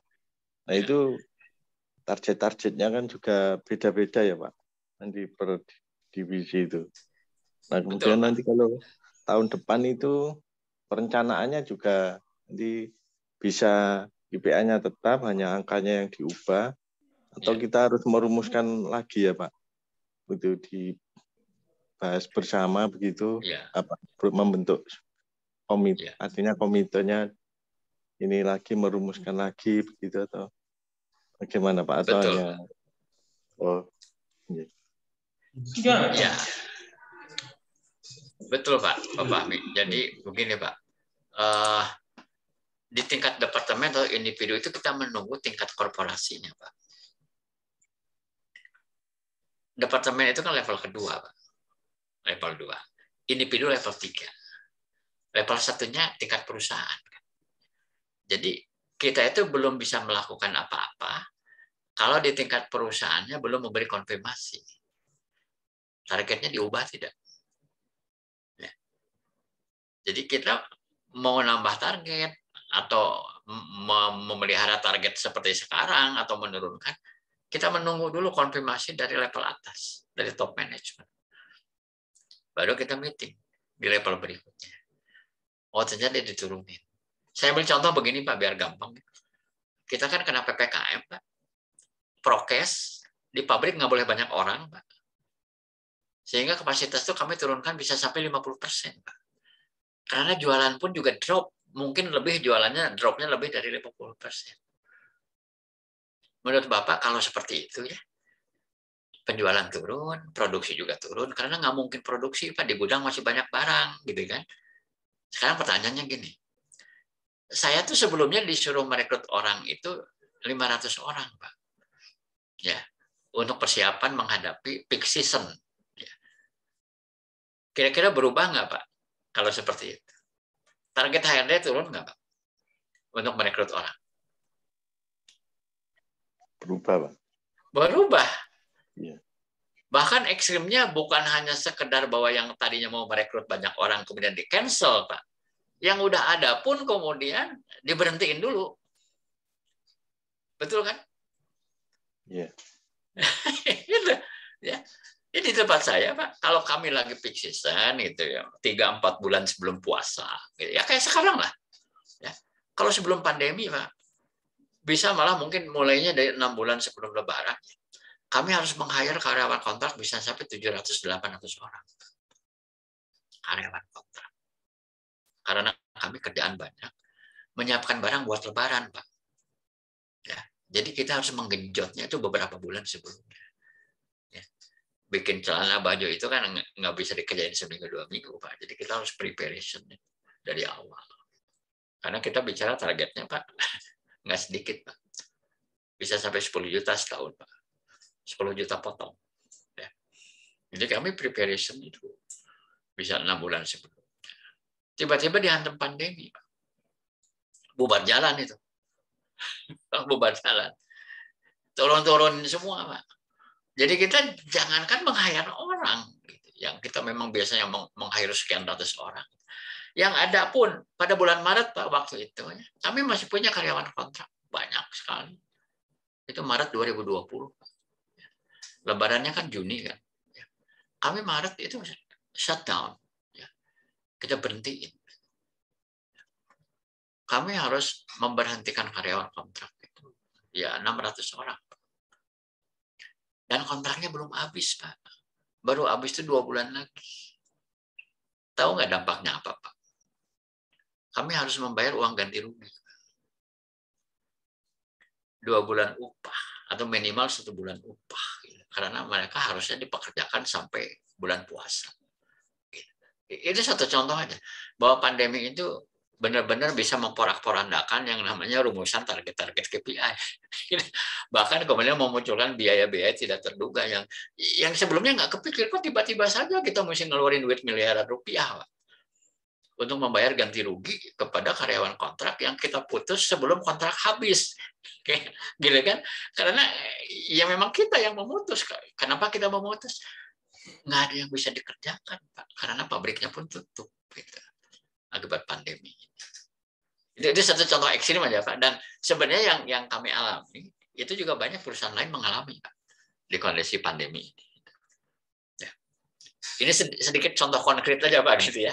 Bagaimana bahwa mungkin sebenarnya rumusan atau nama KPI-nya itu nggak berubah. Yang sering berubah itu adalah angka target-targetnya. Ya. Disesuaikan dengan kondisi. Jadi kalau berbicara tentang bagaimana misalnya perusahaan melakukan suatu akrobat dalam strategic management. Masa 2 tahun ini, Pak, 2 tahun ini banyak perusahaan melakukan akrobat ya, di dalam strategic management mereka. Termasuk upaya-upaya penyelamatan perusahaan. Ya, karena banyak juga yang kemudian ya knockout, ya, nggak bisa bangkit lagi. Banyak. Demikian, Pak Fahmi. Mudah-mudahan nyambung dengan apa yang Bapak tanyakan. Ya. Ya, terima kasih, Pak. Ya. Pak Dwi tadi mau tanya, Pak Dwi. Iya, Pak. Ya, silakan, Pak. Saya nih masih sedikit bingung, Pak. Kalau ya apa, Pak, di sampelnya tadi, Pak. Coba, Pak, minta tolong diperlihatkan, Pak. Yang KPI ya, Pak ya? Ya, KPI, Pak, ya. Baik.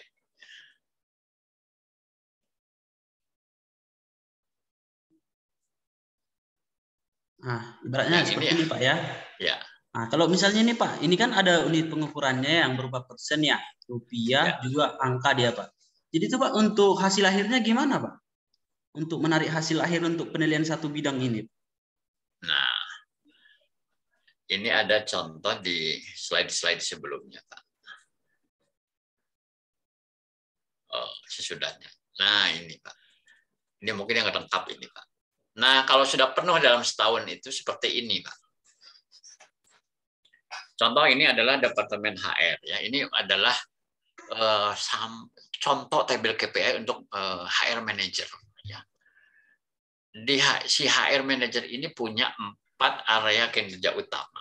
Ya, 4 area kinerja utama. Rekrutmen, training and development, performance management, dan employee retention and productivity.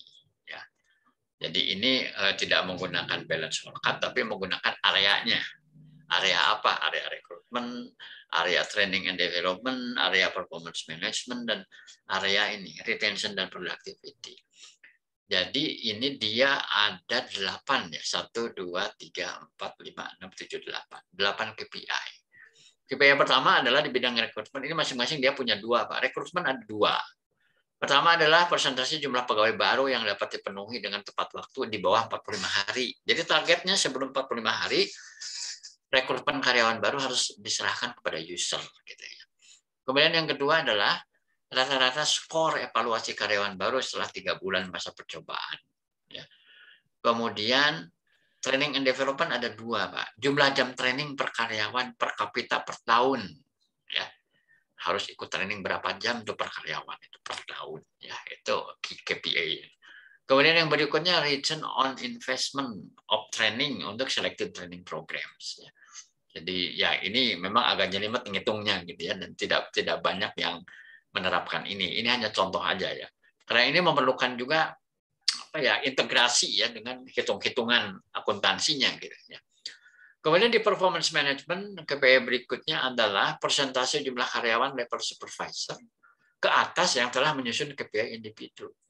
Jadi berapa orang yang sudah bikin KPI individu itu dijadikan KPI juga gitu ya, berapa persen. Kemudian berikutnya persentase jumlah manajer yang telah melakukan performance coaching secara reguler sebulan sekali. Berikutnya adalah great employee turnover. Great employee turnover itu apa? Karyawan tipe bintang itu berapa persen yang keluar gitu ya. Great employee adalah karyawan yang diidentifikasi sebagai star. Star itu kan kalau dalam teorinya Boston Consulting Group itu yang potensi tinggi dan performance tinggi gitu. Ya, itu ada modelnya ya. Kemudian ada lagi nih. Nah, ini yang menariknya. Revenue per employees. Omset per orang. Omset per orang dimasukkan sebagai KPI. Nah, jadi KPI ini ada 8, Pak. Ya, Pak. Ya, terus bobotnya kan sebenarnya semua orang dapatnya 100. 100 ini dibagi-bagi, Pak.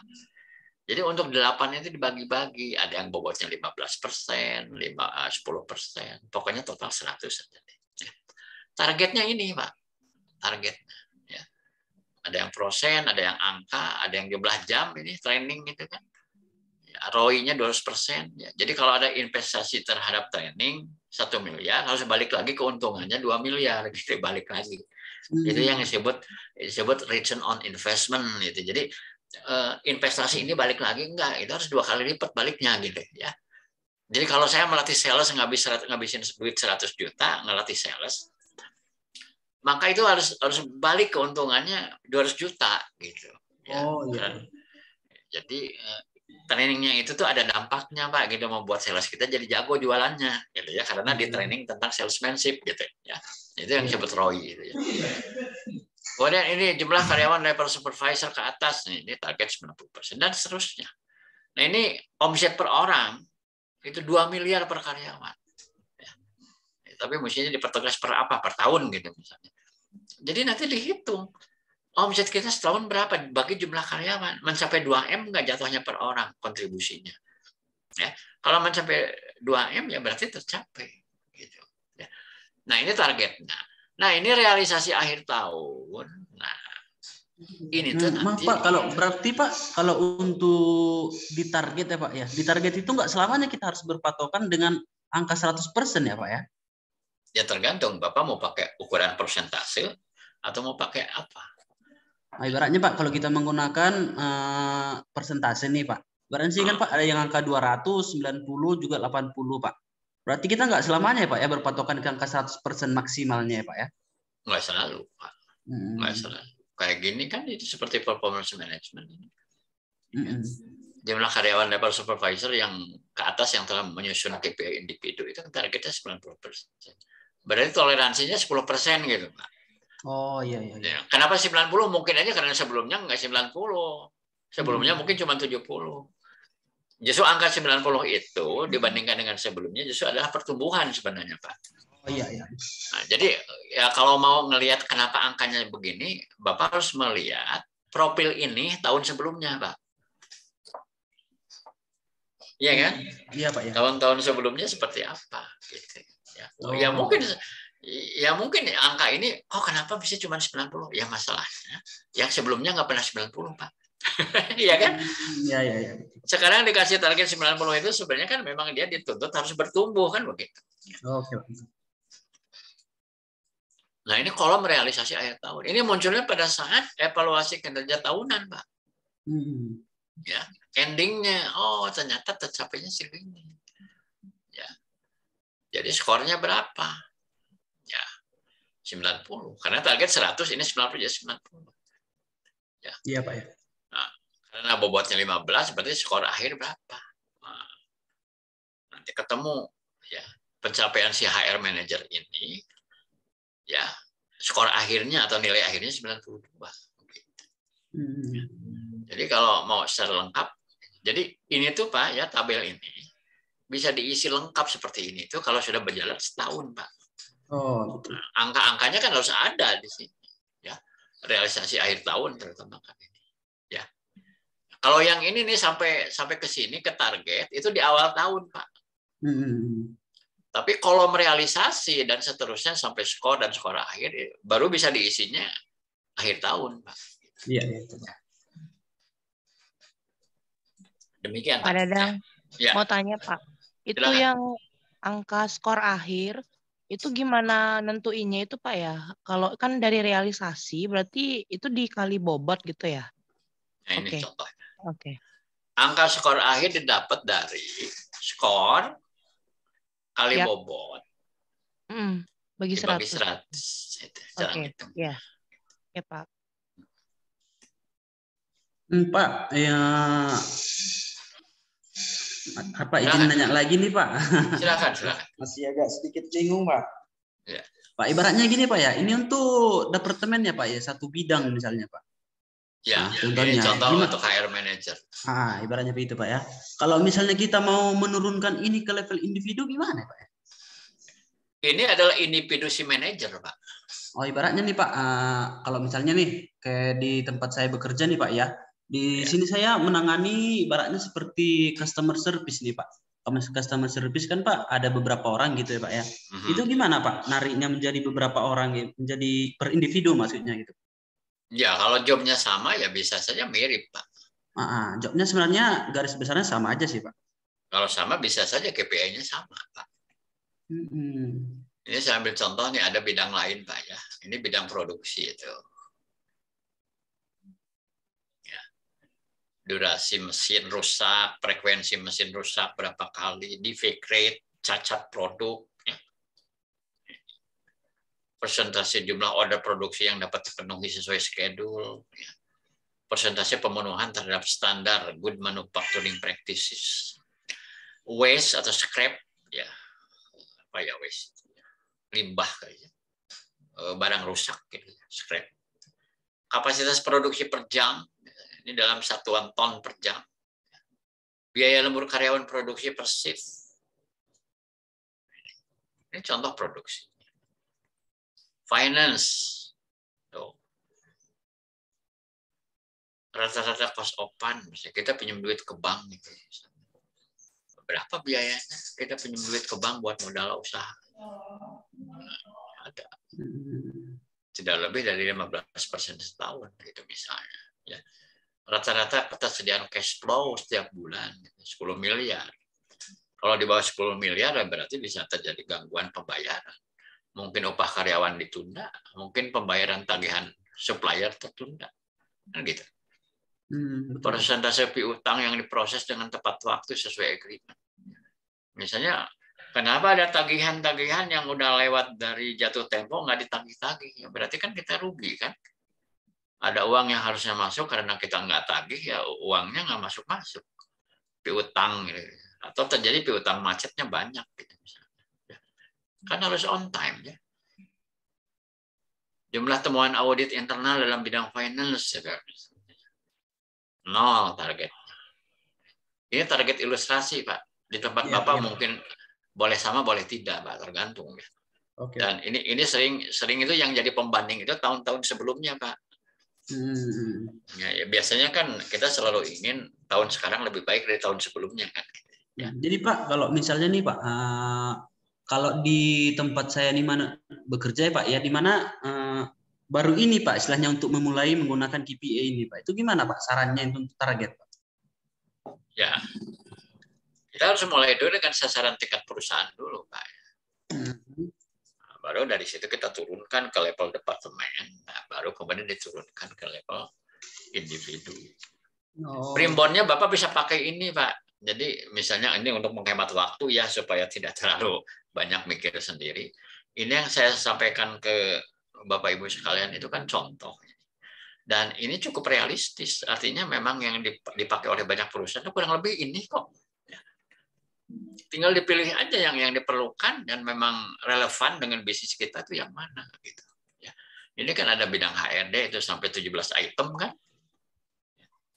Kemudian marketing ada 8 item, 8 KPI. Ya. Bidang IT atau electronic data processing itu ada 8. Finance ada 8. Produksi ada 8. Ya. Ini yang lebih diperdalamnya. Ini contoh untuk HR manager sampai kepada pengisian utuh sampai selesai 1 tahun. Angka-angkanya keluar. Ya. Jadi seperti di tempat saya, gitu ya. Kami punya target perusahaan, Pak. Misalnya kami tahun ini tuh mau jual berapa potong celana dan baju, Pak. Nah, berarti lokomotifnya itu marketing, Pak. Jualannya segini. Dan itu bisa dirupiahkan, kan. Jadi omsetnya berapa miliar. Nah, nanti kan lokomotif marketing ini diikuti oleh lokomotif produksi. Oh, kalau mau jualannya segitu, targetnya segitu, berarti produksi mesti bikinnya berapa banyak. Ya minimal sama lah ya. Tapi kebanyakan kan dilebihin, Pak. Ya, dilebihin sekian persen. Karena kadang juga kan ketemu ada barang rusak misalnya, atau buat stok. Gitu. Ya. Nah, HRD dan yang lainnya ngikutin. Bagian keuangan ya kan perlu modal kerja misalnya. Ya. Harus menyiapkan dana yang cukup. Jangan sampai pada saat produksi digenjot duitnya nggak cukup. Mau beli kain duitnya kurang, mau bayar karyawan duitnya kurang, ya berarti kan perencanaan keuangannya nggak nyambung gitu. Jadi semua akan terintegrasi, Pak. Ya. Jadi sebenarnya kalau mau dibikin sederhana begini aja deh.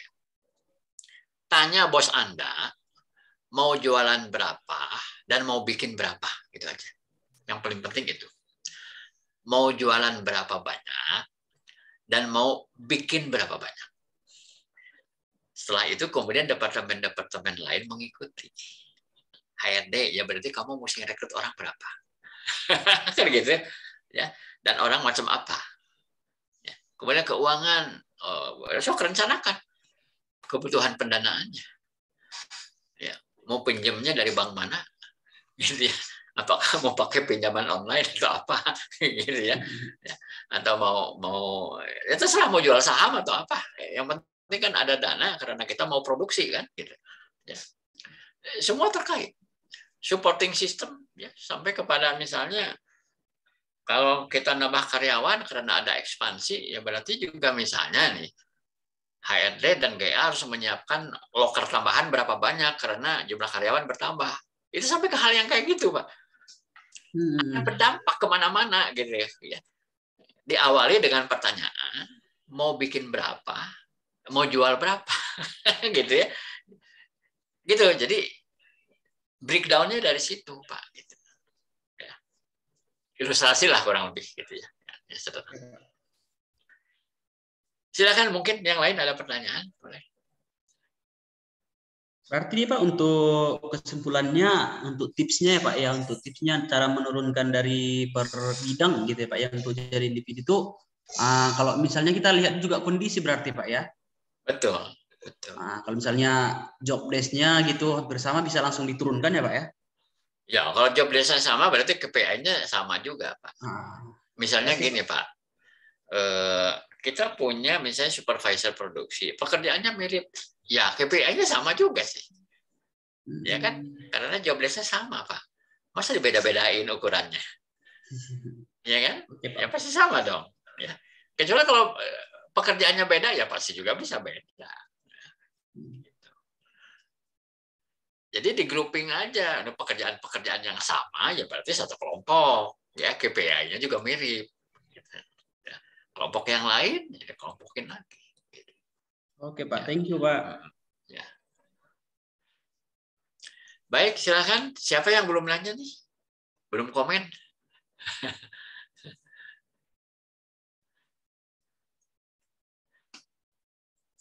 Saya kembali lagi ke yang contoh ini ya. Nah, ini yang contoh ini. Jadi kita baru nyampe sini tadi ya. Beberapa istilah penting. Nah, isi yang utama adalah ini sebenarnya. Model performance management system itu. Ada siklusnya 5 step. Ya. Performance planning, performance review, performance action, evaluation, dan rewards. Balik lagi ke planning. Jadi dari mulai nomor 1, coba ini saya kecilkan sedikit. Ya. Nah, dari nomor 1 sampai ke nomor 5, itu siklusnya 1 tahun. Ini performance planning, itu kita menentukan KPI dan menentukan target-targetnya. Ya, yang kayak tabel tadi. Ya. Itu di bulan sekarang nih, Januari. Ya. Setelah itu, lakukan performance review. Tinjauan kinerja. Ini bisa dilakukan. Ya, kalau di dalam dokumen ini, dilakukannya adalah sebulan sekali dan 3 bulan sekali. Kemudian performance action. Hasil dari performance review itu harus ngapain gitu. Ini performance action. Apakah mesti training, mesti coaching, mesti counseling, ya. Atau bisa jadi ngerubah target, balik lagi ke sini. Bisa saja. Dirubah lagi targetnya karena bisa ketinggian, bisa kerendahan gitu, diperbaiki lagi. Bisa terjadi. Gitu. Actionnya itu. Nah, kalau performance evaluation ini di akhir tahun sebenarnya ini. Akhir tahun, performance appraisal di sini. Dan ini reward itu kan dampaknya. Orang yang berprestasi ya dikasih reward. Nah, ini urean-ureannya. Apa saja yang harus dilakukan. Jadi tahap pertama, kalau kita mau menerapkan yang namanya performance management, maka harus kita menyusun dulu ini. Ya, kurikulumnya dulu, yaitu guidance-nya dulu ini. Ya. Nah, ini seperti ini ya, indikator kinerja itu harus memenuhi kriteria SMART CC. Ya. Jadi pada saat kita menentukan target KPI, ya, berapa angka-angkanya, ya, itu kriterianya harus mencapai ini. SMART CC itu singkatan sebenarnya. Spesifik, yang dicapai itu spesifik, kemudian measurable, dapat diukur, achievable, dapat dicapai, ya, bukan suatu impian yang diangan-angan yang terlalu tinggi, yang tidak realistik. Ya. Harus achievable, harus realistis, harus terbatas waktu.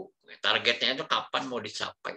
Jangan kapan-kapan gitu, tapi kapan mau dicapai. Ya. Kemudian konsisten. Ya, bahwa target KPI kita itu konsisten mendukung penerapan strategi departemen. Kemudian terakhir continuous improvement. Ada juga yang menambahkannya challenging. Harus mengandung tantangan gitu. Jadi goal settingnya jangan terlalu mudah. Tapi juga jangan terlalu sulit sehingga merupakan mission impossible gitu ya. Jadi di sini yang disebut continuous improvement itu menunjukkan upaya perbaikan berkelanjutan, baik berkaitan dengan produk, jasa, proses maupun target ya. Ini indikator kinerja bersifat kuantitatif. Dalam ini dinyatakan dalam bentuk finansial maupun non finansial. Yang tadi itu angka-angkanya. Terus bobot ya. Nah, tadi kan ada bobot tuh 100 dibagi 8 berapa? Ada yang 10, ada yang 15. Itu bobot. Kemudian penempatan KPI karyawan, penetapan. Nah, kalau di sini kita menggunakan di dokumen ini formatnya scorecard. Jadi menggunakan BSC yang 4 perspektif tadi. Mencerminkan 4 perspektif. Finansial, mencerminkan keberhasilan individu ditinjau dari sudut pandang finansial perusahaan. Secara implisit maupun eksplisit. Misalnya, penghematan biaya proses kerja, penghematan biaya-biaya lainnya, dan pencapaian tujuan perusahaan. Kemudian perspektif customer, mencerminkan bagaimana customer intern atau proses setelah kita melayani layanan kita, menilai layanan kita. Ya bisa juga external customer. Jadi pengertian customer itu kan bisa internal, bisa eksternal. Kalau yang namanya internal customer itu adalah the next process. Sesudah saya itu siapa di dalam perusahaan kita, yaitu customer. Kalau end customer itu kan yang di luar sana yang membeli produk kita. Gitu. Kalau saya di pabrik garment adalah end customer itu adalah orang-orang yang beli baju kita di mall gitu, ya, yang membeli baju produk kita di toko-toko, yang disebut end customer. Kemudian ada perspektif internal proses. Ini mencerminkan proses yang harus dilaksanakan individu dalam rangka memuaskan customer dan mengoptimalkan hasil finansial. Ya. Nah, kemudian ini perspektif yang keempat. Tapi sebenarnya ini disebut keempat, tapi sebenarnya yang paling bawah, gitu. Yang paling bawah itu yang fundamental, gitu. Yang justru dampaknya itu menyundul ke atas. Gitu ya. Perspektif learning and growth, ya, mencerminkan bagaimana individu harus mengembangkan kemampuan dan meningkatkan kualitas SDM. Ya. Nah, cuma di dokumen ini menambahkan aspek moral kerja di salah satu indikatornya. Jumlah indikator kinerjanya antara 5 sampai 10 buah.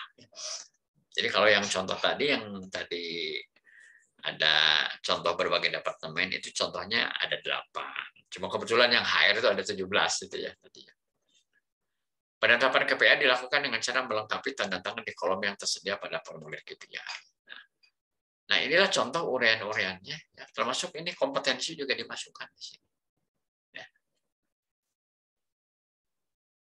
Nah, jadi supaya semua orang seragam ya, dalam melaksanakan manajemen kinerja ini, maka dokumen panduan seperti inilah yang perlu disusun terlebih dahulu. Dan harus dilatihkan dulu, diajarkan dulu kepada semua karyawan.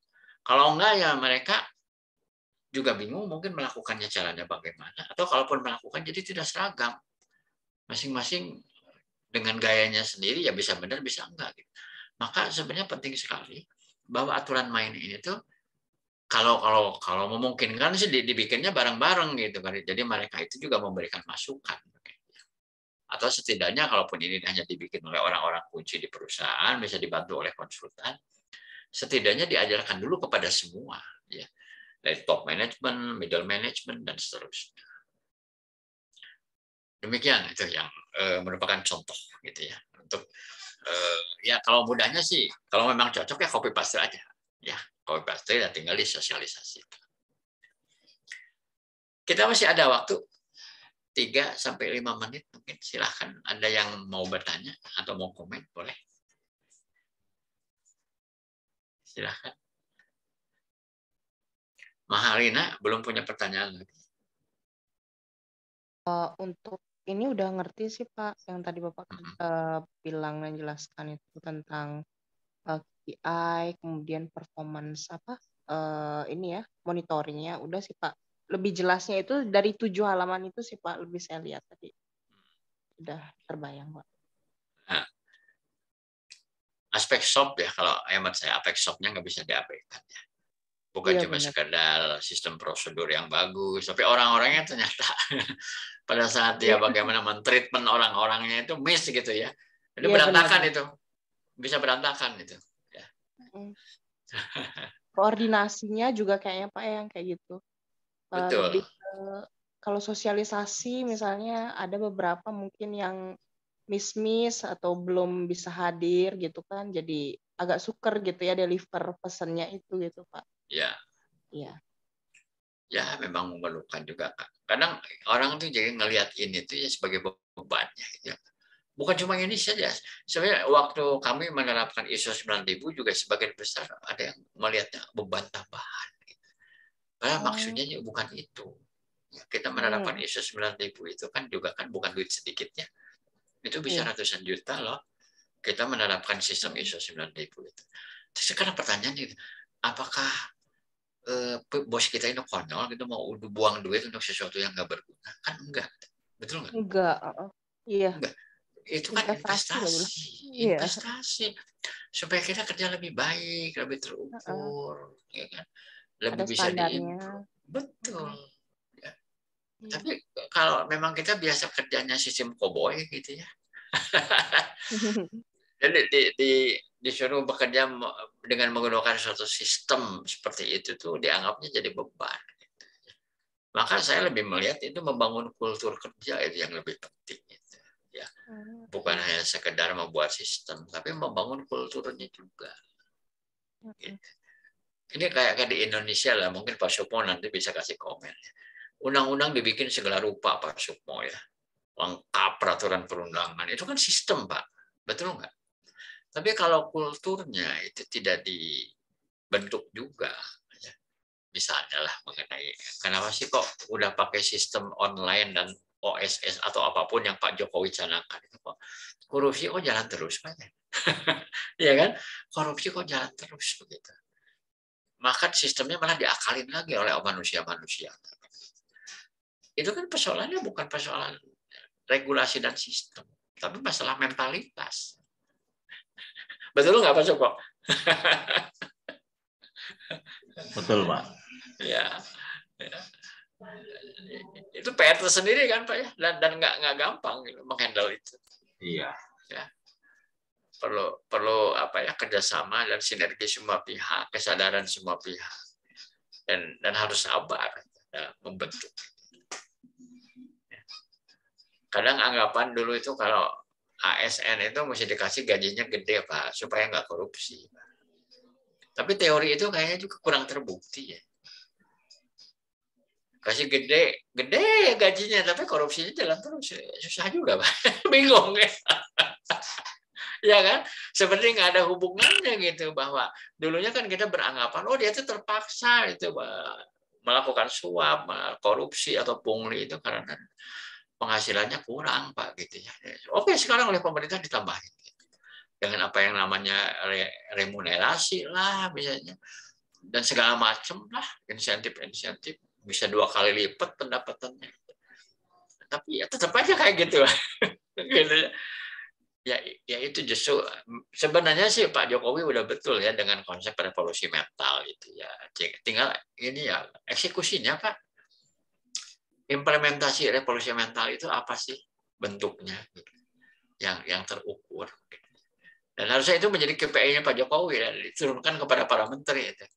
Revolusi mental itu targetnya itu ukurannya apa Pak?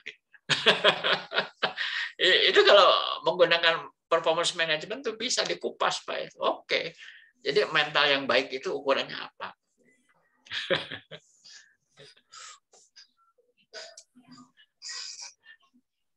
Baik, rekan-rekan masih ada yang mau bertanya, silakan.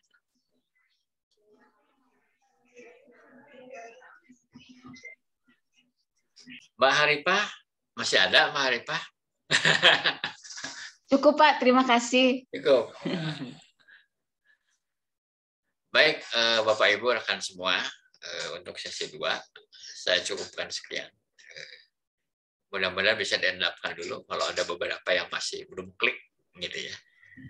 Tapi ya, sebagaimana kemarin saya sampaikan bahwa kebingungan itu adalah awal dari kreativitas dan inovasi. Enjoy aja, enjoy aja gitu ya. Dan jangan khawatir kan kalaupun udah trainingnya selesai juga kan Anda masih bisa silaturahmi dengan saya untuk diskusi gitu ya. Yang penting kita tetap jaga silaturahmi. Nggak anggap training selesai terus nggak belajar, enggak, kita belajar terus gitu ya. Pak Hafiz, semangat, Pak Hafiz, silakan. Ya, baik. Demikian tadi pembahasan tentang monitoring pencapaian kinerja, dan besok kita ketemu lagi dengan topik pemberian umpan balik kinerja. Terima kasih atas pemaparan dan diskusinya Pak Dadang, Terima Sama-sama. kasih atas perhatiannya Bapak Ibu. Sampai ketemu besok. Assalamualaikum warahmatullahi wabarakatuh. Waalaikumsalam. Terima kasih, Pak. Wabarakatuh. Pak.